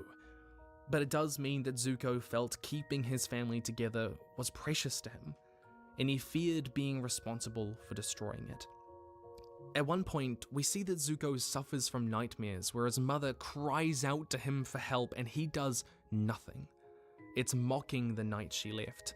She tells him that everything she has done is for him. It's intended to assure him that he hasn't done anything wrong, that this is out of love. But that feeling very easily evolves into a sense that you were a burden, seeing someone else give up so much for you, especially in such a negative social and emotional environment, continually tearing down your self-esteem, that you, and only you, are responsible for tearing apart your family. All of this tells us that he is struggling with these thoughts, these feelings, all stemming from him being told that he is an outcast. And if you've ever felt that way, then you'll know how long it takes to unpack those feelings. It's a long fucking time. It's taken me like 3 or 4 years I'm to angry realize at myself. any of that shit at all. It's easy to think of Zuko as older, Probably longer, more honestly. mature than he really Probably was. still working through But it. he was only 11 when Ursa left, still a child, barely in the middle of his development psychologically and entering some of his most important years. I don't know what you were like at those ages, but I was still growing. I went through a pretty rough relationship in late high school. A lot happened. A lot that I, at that age, just didn't have the emotional tools to deal with. I wasn't equipped to support that person in the way that they needed, and it left me with a lot Shit, of I wasn't emotional either when it baggage came to to my work wife. through over the years. Guilt and shame Ex-wife, and but, frustration yeah. with my inability to help them and manage what happened with her stayed with me for a long time. It changed me quite fundamentally, to be honest, almost single-handedly sparking my interest in mental health and prompting me to do something about it. And I was 18, 19 at that point when I was dealing with that, not 11 or 13, and I didn't have to do it alone. Zuko dealt with this guilt, this shame, and abuse at a far more vulnerable age, and the scars it left him with, literally and psychologically, likely resulted in a form of PTSD, post-traumatic stress disorder. This first requires a stress factor, exposure to threatened death or serious injury, either directly or witnessing it. I cannot tell you how many times I've had my life threatened as a kid, or how many times I was brought to near death. The amount is astronomical for what should be acceptable. Easy to focus on the Agni Kai as that instance. It's not it is, acceptable. after all, the moment that Zuko keeps returning to. Normal teenagers worry about bad skin. I don't have that luxury. My father decided to teach me a permanent lesson on my face. But as we've discussed, this moment grew out of a long history of shame and guilt, and even violence given the chance that he witnessed Ozai abusing Ursa. It's because of this that I actually believe Zuko suffers from complex post-traumatic stress disorder instead, psychologically similar symptomatically, but defined by a chain of repeated traumatic events rather than a single incident. This is putting aside the fact that Zuko is repeatedly exposed to death and risk across his travels in the series. 2 negative alterations in cognition and mood. Inability to recall key features of the trauma, overly negative thoughts about oneself or the world, exaggerated blame of self or others for causing the trauma, negative affect, decreased interest in activities, feeling isolated, or difficulty being happy. Zuko definitely suffers from the 3rd, 4th, and 5th. He is consistently plagued with feelings of failure and disappointment in himself, leading to overly negative thoughts about who he is and an exaggerated blame of himself for causing his own trauma. Look, honestly, I have such a hard time being happy, fucking overly negative. Like, all of these things are absolutely true. And that's, I'm not saying that I have this. I haven't been fucking diagnosed with this shit. I've been diagnosed with depression and BPD, but that's neither here nor there. So no, I like, but these are things that I definitely have experienced, and I still experience, and it wouldn't surprise me. But I'm not gonna sit there and claim that I have something if I don't have a diagnosis. So deserved to be banished for my weakness. I'm not gonna go out of my way to get one either. The psychological effect here is difficulty being happy. Happiness doesn't come to Zuko naturally, and multiple times, rather than allowing himself to be happy, he shuts down the moment. We see this when he goes on a date with Jin in Ba Sing Se, turning away at the last second without explanation. The simple emotion to him feels wrong, undeserved, unnatural, and the moment he allows himself to feel happy in Season 2, when he and Iroh are running a tea shop together, it's fleeting, it's fragile, it falls apart the moment Azula walks back onto the scene, and that anger, that moodiness, the glares return. It is not only difficult to let himself be happy, but that feeling is easily undermined and destroyed. When he was first banished, Iroh presses him to enjoy the sights of the world. After all, he's gonna be out here for a while. The only view I'm interested in seeing is the Avatar in chains. There are a lot of reasons that people emerging from abusive dynamics find it difficult to be happy. Their emotions were often sidelined, their happiness minimized in favor of their siblings or spouses or their abuser. Their experiences were treated as less valuable. That's the same exact reason that I don't celebrate my birthday at all. I'm trying to change that now, right? I did that with my last birthday, this most recent one, but I never enjoy my birthdays. They tend to be like a day of reflection and a day of, for me to go over all of, I spend it like going over everything I've been through and where I'm at and so on and so forth, where I'm going. But, my birthdays, they've been rough because, and I remember, maybe I'll save that for another day. I've gave a lot of bad stories. Fuck it, I'll just do it. I was supposed to have, for example, I was like maybe 15, 14, something like that. I was supposed to have a birthday party. My mom let me have one, even though my stepfather was not happy about it. And so I started having people get ready to come over to the house and hang out, invited a bunch of people. And I remember he like was being moody and shitty all day, and he made me clean the house from top to bottom, like, because he was afraid, I guess, afraid, right? But he was just being a dick, and he was just giving me nonsensical chores to do the entire fucking day, and he just made the day hell nonstop. He was on my ass, yelling and screaming and just acting a fucking fool the whole day. And you know, there had been a couple of times where I'd been beat, but I didn't care. I had friends coming over, so I could finally spend time with my friends on my birthday. It'd be a great day. And then he finally just lost it at like maybe 30 minutes before they were supposed to come over, and told me to tell everybody not to do it anymore. I wasn't allowed to, and he just started fucking throwing shit around the house and throwing a baby fit. And it was just horrible. It was just horrible. And that's just one example of how they've all been pretty bad. There are significantly worse examples, but I thought I'd keep it a little bit more tame this time. Less real. I know some people who would express themselves and are told, okay, you feel that way, but you shouldn't. Here's all the reasons you shouldn't. It's not legitimate. You know, it's recognizing that they feel that way, but not actually empathizing with it. People in these scenarios attempt to navigate these abusive emotional landscapes by either not expressing their emotions or reflexively suppressing them, and in the long term will struggle to express them openly, even in safe environments, often resulting in communication issues with partners or family because their problems, as well as their happiness, were never treated as equal. Zuko's difficulties being happy are also compounded by his fear of being seen as weak. So used to conditioning himself for a world of ruthlessness and power where empathy and connection, where we find so much of that happiness, is looked down on. The third element of CPTSD is intrusion symptoms.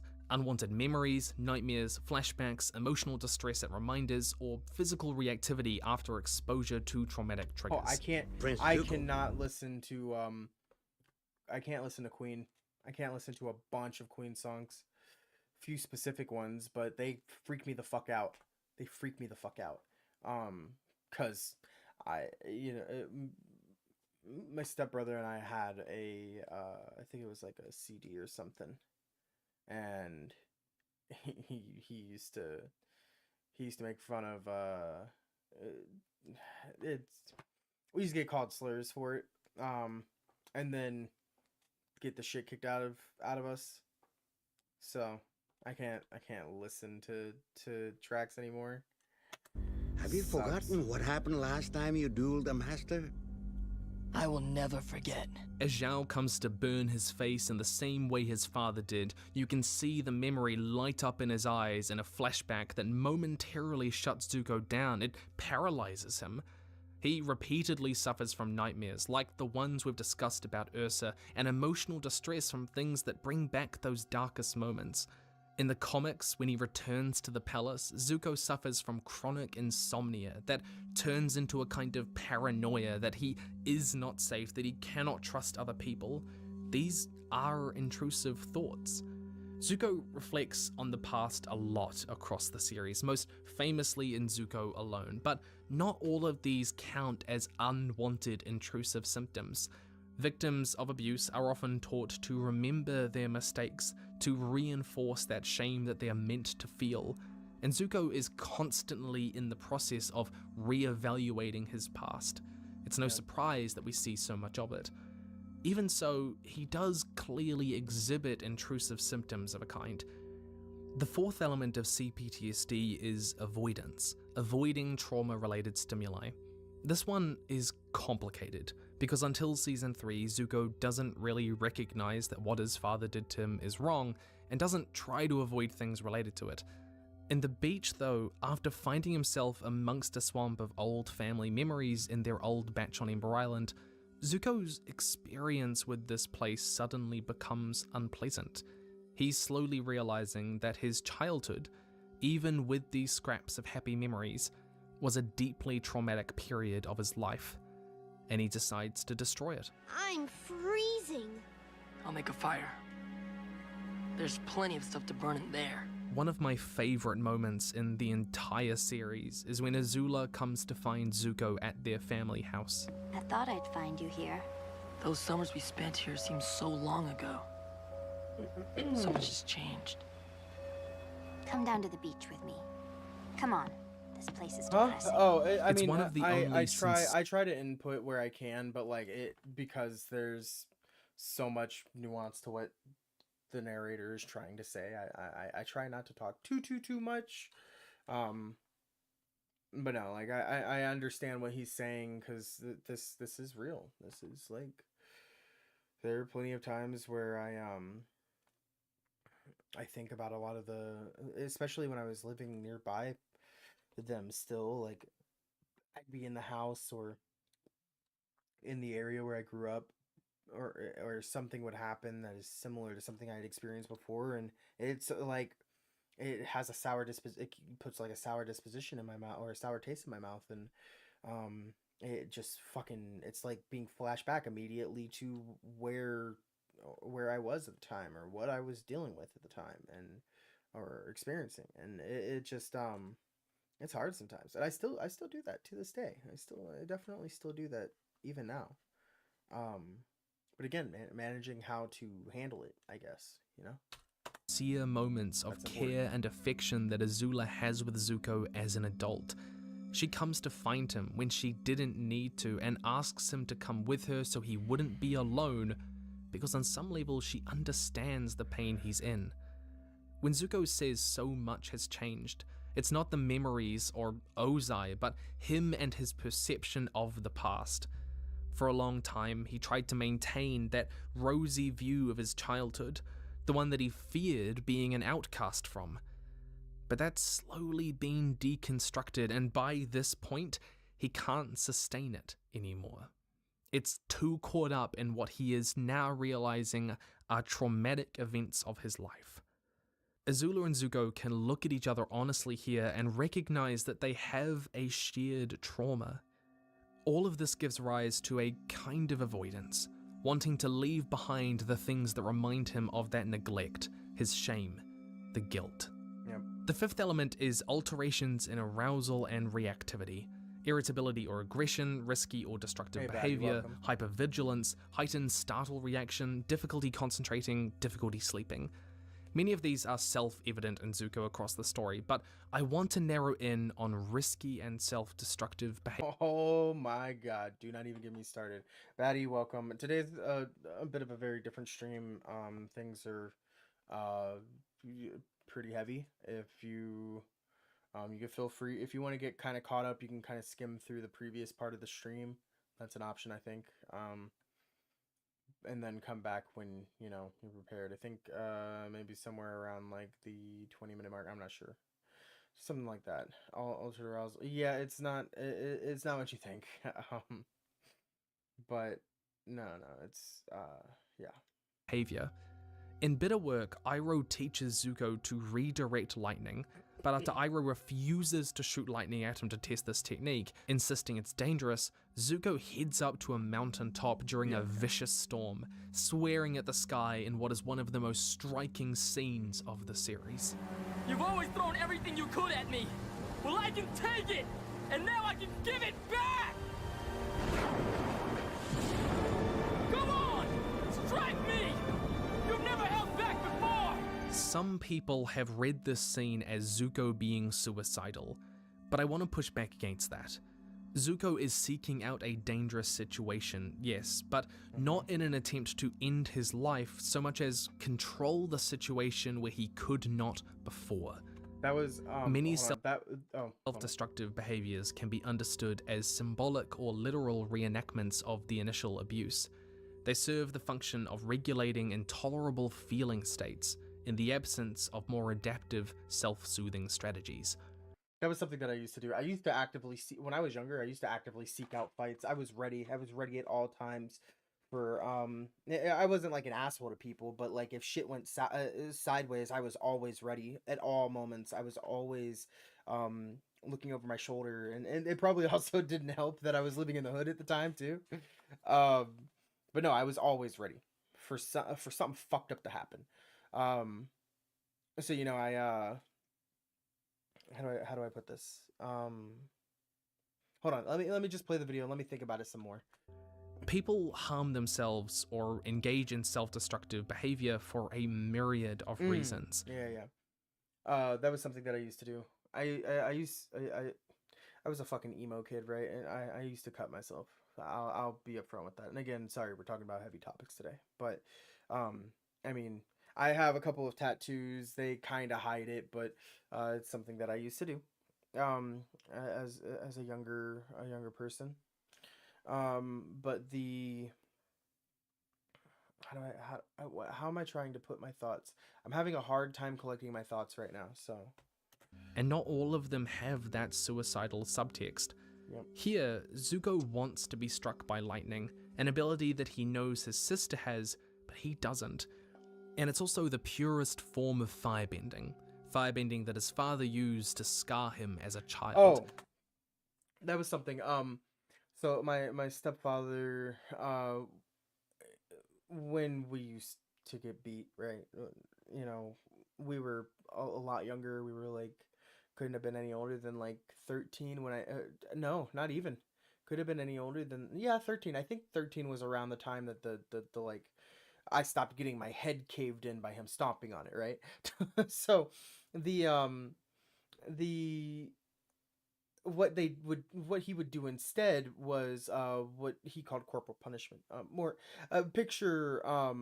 Picture the military in like Full Metal Jacket, for example, right? If one of us does something wrong, then everybody pays, or if one of us does something wrong, then maybe we're maybe we have to deal with some fucked up situation. Like, he used to, when he realized that he couldn't beat us anymore, he would go and like fill up our backpacks with every book in the house, for example, or with bricks.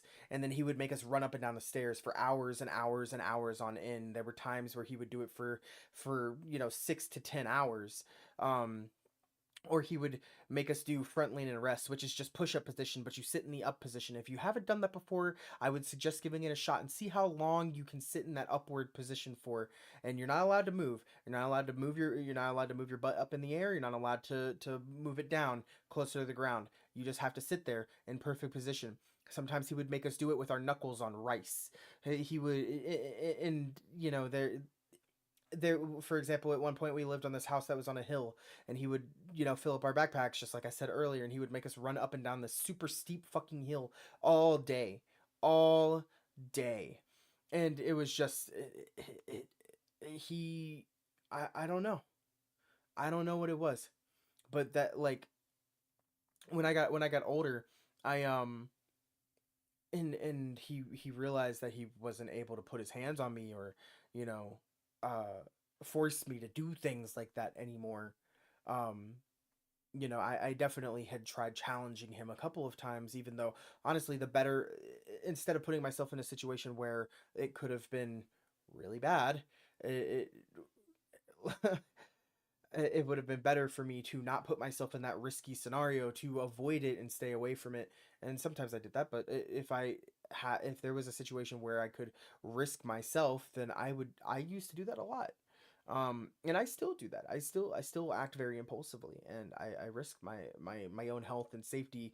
And that's something that I also try to control, like I was discussing earlier with, the anger and stuff that I still deal with to this day sometimes.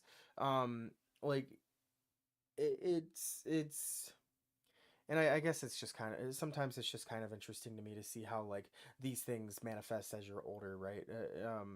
It's not like I'm glorifying it at all in any way, shape, or form, but it's something that it affects me, and it makes me wonder how I operate, and that's what the fucking therapy and shit is for, right? If we read this symbolically, as Herman suggests, this is Zuko not only wanting to demonstrate that he is finally Azula's equal, which was always a source of shame for him, but that he can handle himself where he was helpless before against his father. Something that actually plays out very literally when he confronts his father during the eclipse. No, this is instead Zuko trying to reconstruct his capacities for self-care and self-worth, first by asserting control and regulating that intolerable feeling state of helplessness, one he's been stuck with in a way his entire life. even if it's being done in a really unhealthy way. The last marker of CPTSD is functional significance. It must impact the person's ability to function in everyday life. One study looked at 9 areas of life and found that those suffering from PTSD exhibited problems with every single area except communication. Zuko's trauma repeatedly interferes with his ability to learn and apply the wisdom that Iroh imparts. Honestly, I can see this. You know, again, I'm not going to like self-diagnose myself. I'm not gonna sit here and claim, oh, I have PTSD, because I'm not gonna seek out a diagnosis either, because I don't really fucking. I'm working on this stuff on my own, right? But this that said, the communication part, I can see that. I'm really, really good at communicating how I'm feeling about something, regardless of like how in depth those feelings are. I'm really good at it. But all of these things, I agree with, and these are all problem areas that I deal with. It could also be, you know, associated with my BPD that I'm diagnosed with, but and then also my ADHD, like learning and applying knowledge, that's just ADHD issue number 1, right? So unless it's something I'm actively interested in that moment and I'm hyper focusing, but yeah, we'll clearly impedes his ability to take care of himself, often resulting in reckless, self-destructive behavior. He throws himself into the wilderness without food or water multiple times, prompted by those feelings rooted in trauma, and he cares little for his own daily needs of rest and respite, even neglecting food. The clearest way that we see his trauma interfere with his daily functioning, though, is probably with Iroh. You brought this on yourself, you know. We could have returned together. You could have been a hero. You're a crazy old man. You're crazy, and if you weren't in jail, you'd be sleeping in a gutter. His trauma, manifesting in anger and shame, significantly impacts his capacity to build healthy relationships, sabotaging them over and over as he turns on the one man trying to help him. Not even, like, how do I put this? Multiple occasions, and that resonates with me, because on multiple occasions I have sabotaged my own happiness. I've done it in many relationships, and that's something that I've had to work on, and I think now I'm at a point where I tend to manage it a lot better, so I don't let it really happen. But I mean, shit, again, it's something that I still have to deal with, right? I still deal with it to this day. But no, that's absolutely an issue. Like, if I feel happy and I feel like everything is going great, then there's maybe this other part of me that's waiting for the other shoe to drop, or, you know, whatever it is, and I'm on edge, right? And because I'm on edge, I start to think that maybe everything I know is false, and I shouldn't have XYZ because of, you know, how I'm feeling, and so on and so forth. And I mean, there's many aspects that play into it, right? But and then you sabotage it, and then when you lose it, it's I mean, you almost feel like things have gone back to normal because you were already expecting it to happen, you know? So it's yeah. I'll stop yapping. It's important to note the longevity of these symptoms, though. Relapse is one of the most common experiences with people dealing with trauma, and it represents one of the major ways that it interferes with their life, returning over and over to those cyclical abusive dynamics and harming their healthy relationships. In Smoke and Shadow, Zuko enters a new social world as Fire Lord. He has responsibilities, new relationships, but that self-doubt creeps back in, and he finds it hard to engage in this new community, in this civic life. He falls back into old habits and defers to his father as a source of wisdom and truth. Returning to one's abusers, or no longer being convinced of the things that they have learned after they left them, is extremely common. So Zuko falls back into some crueler, anger-prone ways, and those feelings of isolation, shame, and weakness keep coming back. Because the road to healing is not a straight one. Sometimes it's slow. Sometimes it feels like you're sliding backwards, no matter how hard you work, and sometimes you take a wrong turn, even if you know where you want to end up. Despite all of this, I think it's most accurate to view Zuko's story as one of processing his neglect and abuse, one of rising beyond his past, losing his way and finding it again, of becoming. And that's why I keep emphasizing that, like, if you've ever been through some fucked up bullshit, like, again, going to therapy and stuff just doesn't magically fix it. That was something that I used to think was the case, that when I first started doing therapy, I thought that, you know, suddenly I'd just have everything I need and the problem's gone and I'm just a different person. But no, it's a constant battle. You fight every single day.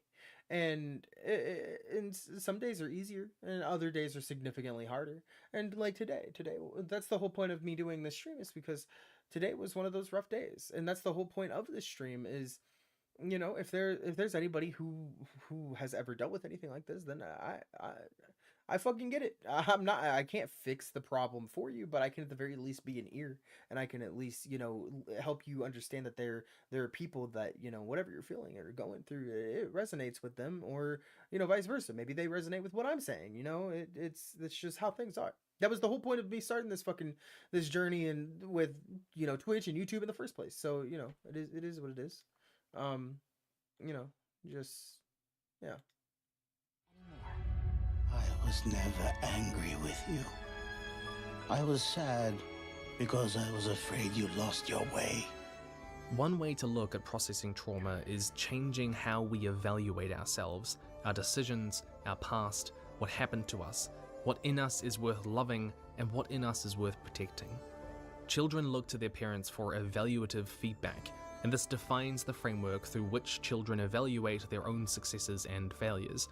Children who are repeatedly exposed to negative and degrading interactions with their parents are likely to experience feelings of low self-worth and to evaluate their own performance through a harsh, negative lens, similar to that of their parents. Yep. Children who have suffered physical abuse are likely to attribute great importance to minor failures and blame themselves for these failures. Zuko's repeated negative and degrading interactions with his father mean his ability to evaluate himself is just a mess. And so much of recovery is unlearning and adjusting to a healthier way of evaluating yourself and the world. Those moments in which you begin to understand that the things they did were not okay, that you weren't a bad kid, that you did not deserve it, that you deserve support and love and care and time. And that was something that I didn't start actually processing until I was about 23, 24. You know, and I don't think I've really started to get a hang of myself and understand who I am and be able to handle these things on a proper level until maybe a year ago even. Like, it's a long path. It takes a long time, like he said, to unlearn all of those behaviors and all those things that you thought were normal and realize that everything was just fucked up, and start, you know, being able to maneuver it better. It's hard.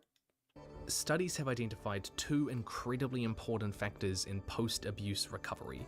The first is support from a safe parent, someone with whom they have the emotional infrastructure but not the abusive context that helps them shift that self-evaluation and self-concept. Ursa could have played this role if she was around. She stood up for him in the past, and it's likely that Zuko's ability to evaluate himself was a lot better when she was around. But once she vanished, his self-evaluation came mostly from Ozai. It's no surprise that there is such a marked difference between Zuko at 11 and 13 years of age. That's nearly a fifth of his life, some of his most formative years left with only his abuser as a parental guide. The things his mum taught him slowly melting away, replaced with everything that Ozai believes about him, that damaging self-concept. The second is physical distance from the abusive context, the person or the place. It's because of these that Zuko's recovery only really becomes psychologically possible after Iroh enters the picture, a safe parent, and ironically, after his banishment, distance. Following the death of Lu Ten, Zuko becomes Iroh's surrogate son of sorts, as much as Iroh became his surrogate father. I'm sorry, I just nag you because, well, ever since I lost my son. Uncle, you don't have to say it.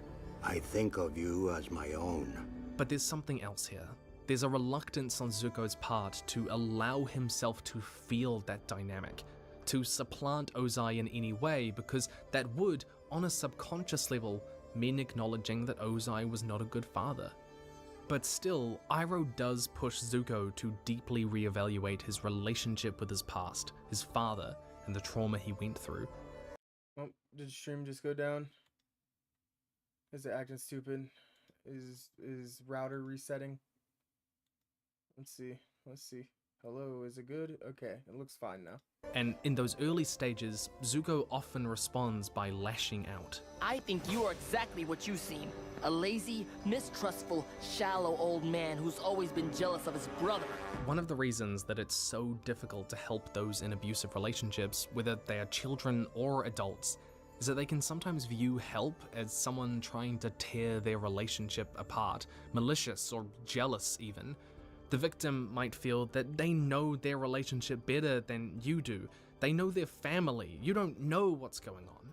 And often they'll acknowledge that, yeah, it's not perfect, but they're always convinced that it's going to get better, that they have some control over what happens and where it's going. Honestly, I feel like people who are in that position can end up feeling both ends of the spectrum. Being the one,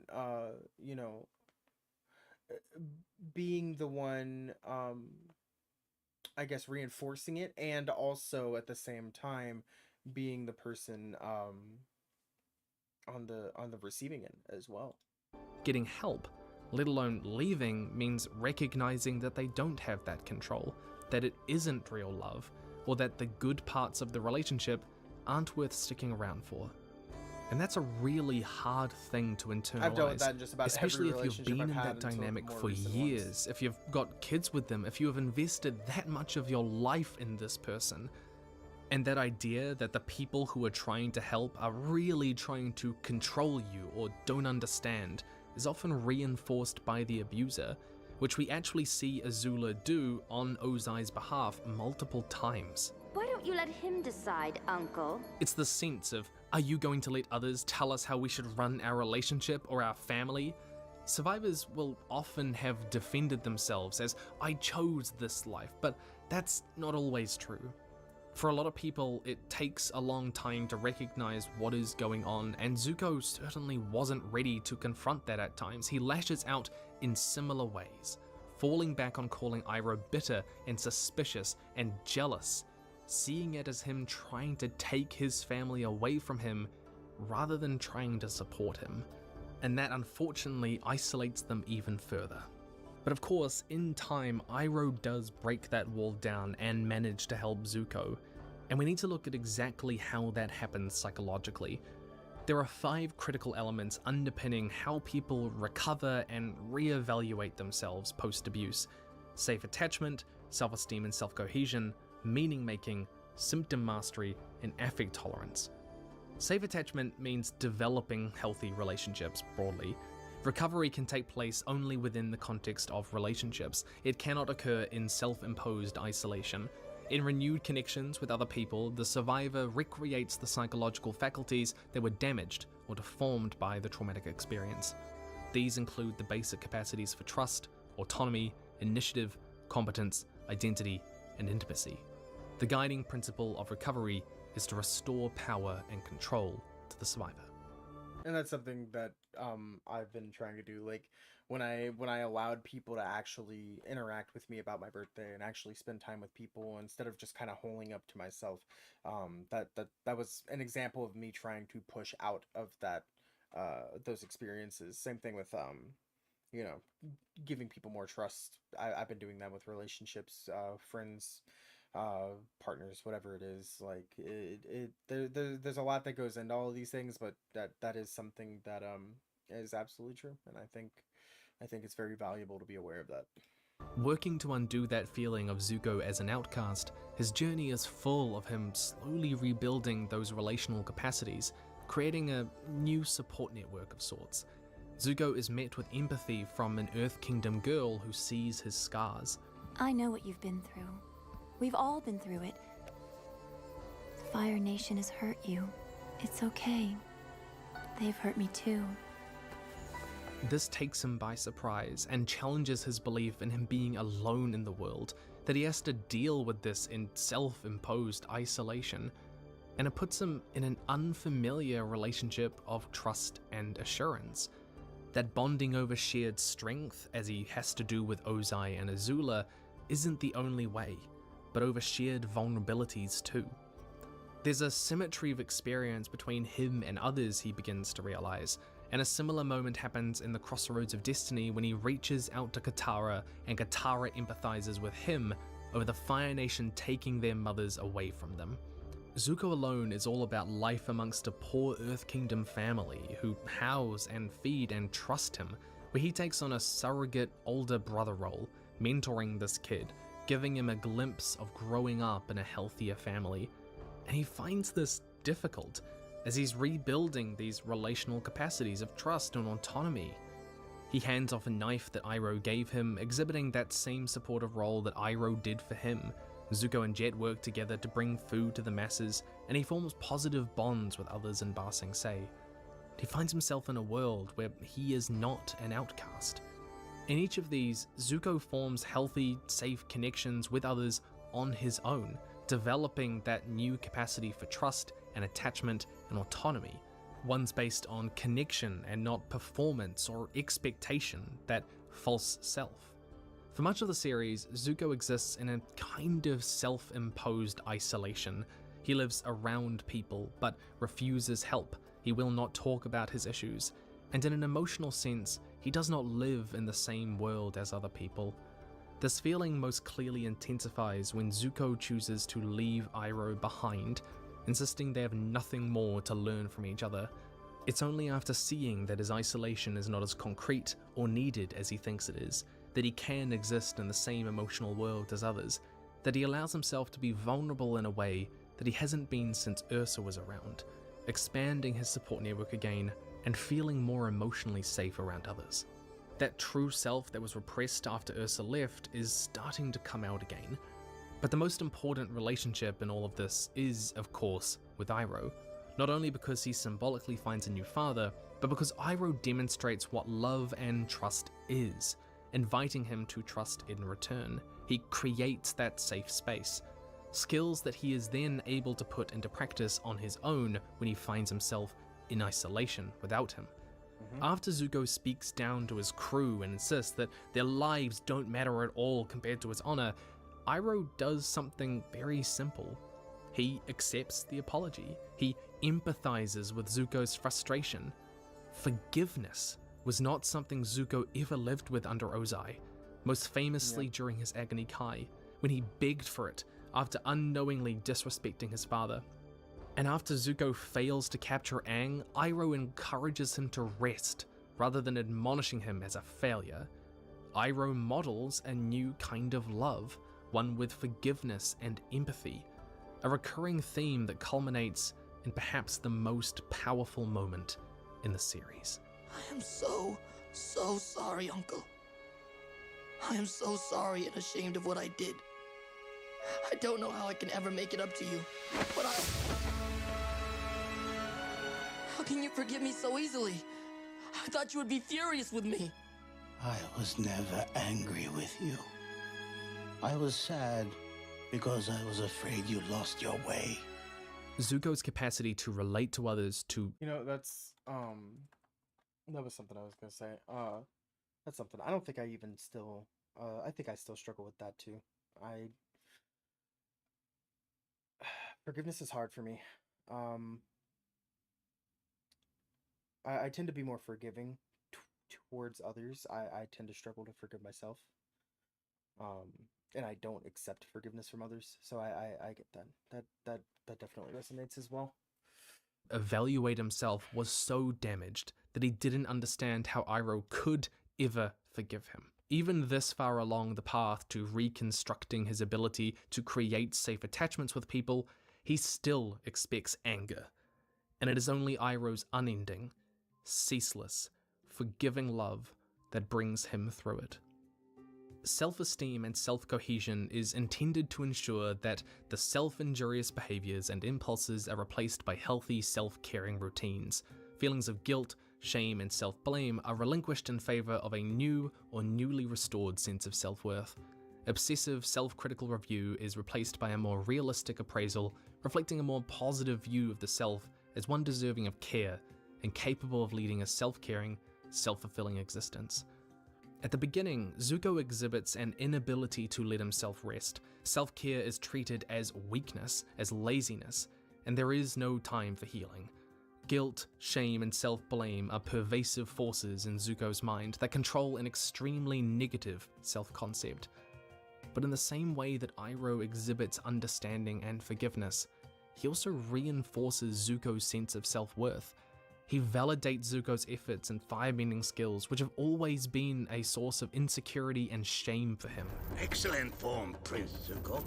You taught me well. And when Zuko finds he cannot shoot lightning like Azula, Iroh doesn't just treat him like a failure, but he takes into account Zuko's struggles and teaches him an alternate skill that more fits his abilities: lightning redirection.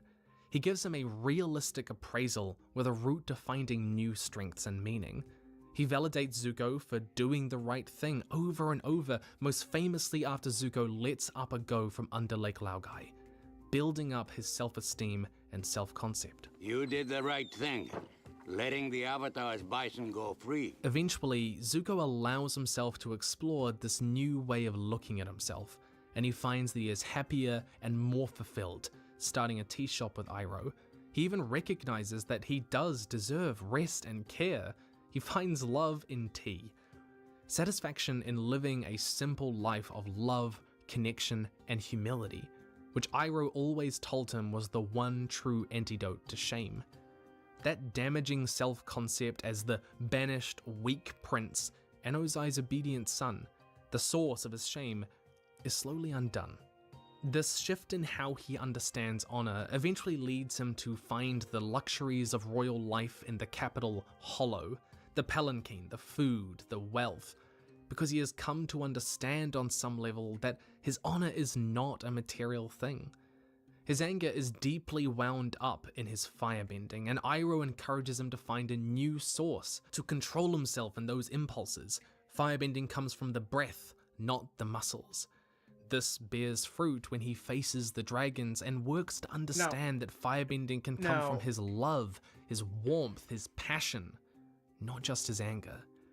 So here is where I'm going to leave it. Now, if you want to watch this video, I definitely think if you get a chance, you should definitely support them. Its channel is Hello Future Me. Here is the link. I definitely recommend it. I was already kind of wearing on some low mental bandwidth today, so I'm probably gonna close up shop and shut down stream early today. But yeah, let me go ahead and do my outro, and yeah, let's do the thing. Oh, that's not what I meant to do. Fuck it, we'll just do it here. Yeah. Where is it? There we go. Yeah. If you came by and hung out, I appreciate you doing so. I know today was very, very, very different from what I normally do, but I hope you have a good rest of your night and or day wherever you are at. You are loved and appreciated. Please stay safe, stay alive. I am gonna go lay down because, yeah, I'm just exhausted. You know what I'm saying? Yeah. Have a good one. Bye.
she said, we're shooting stuff, but she moves so fast, when she falls, then I'll be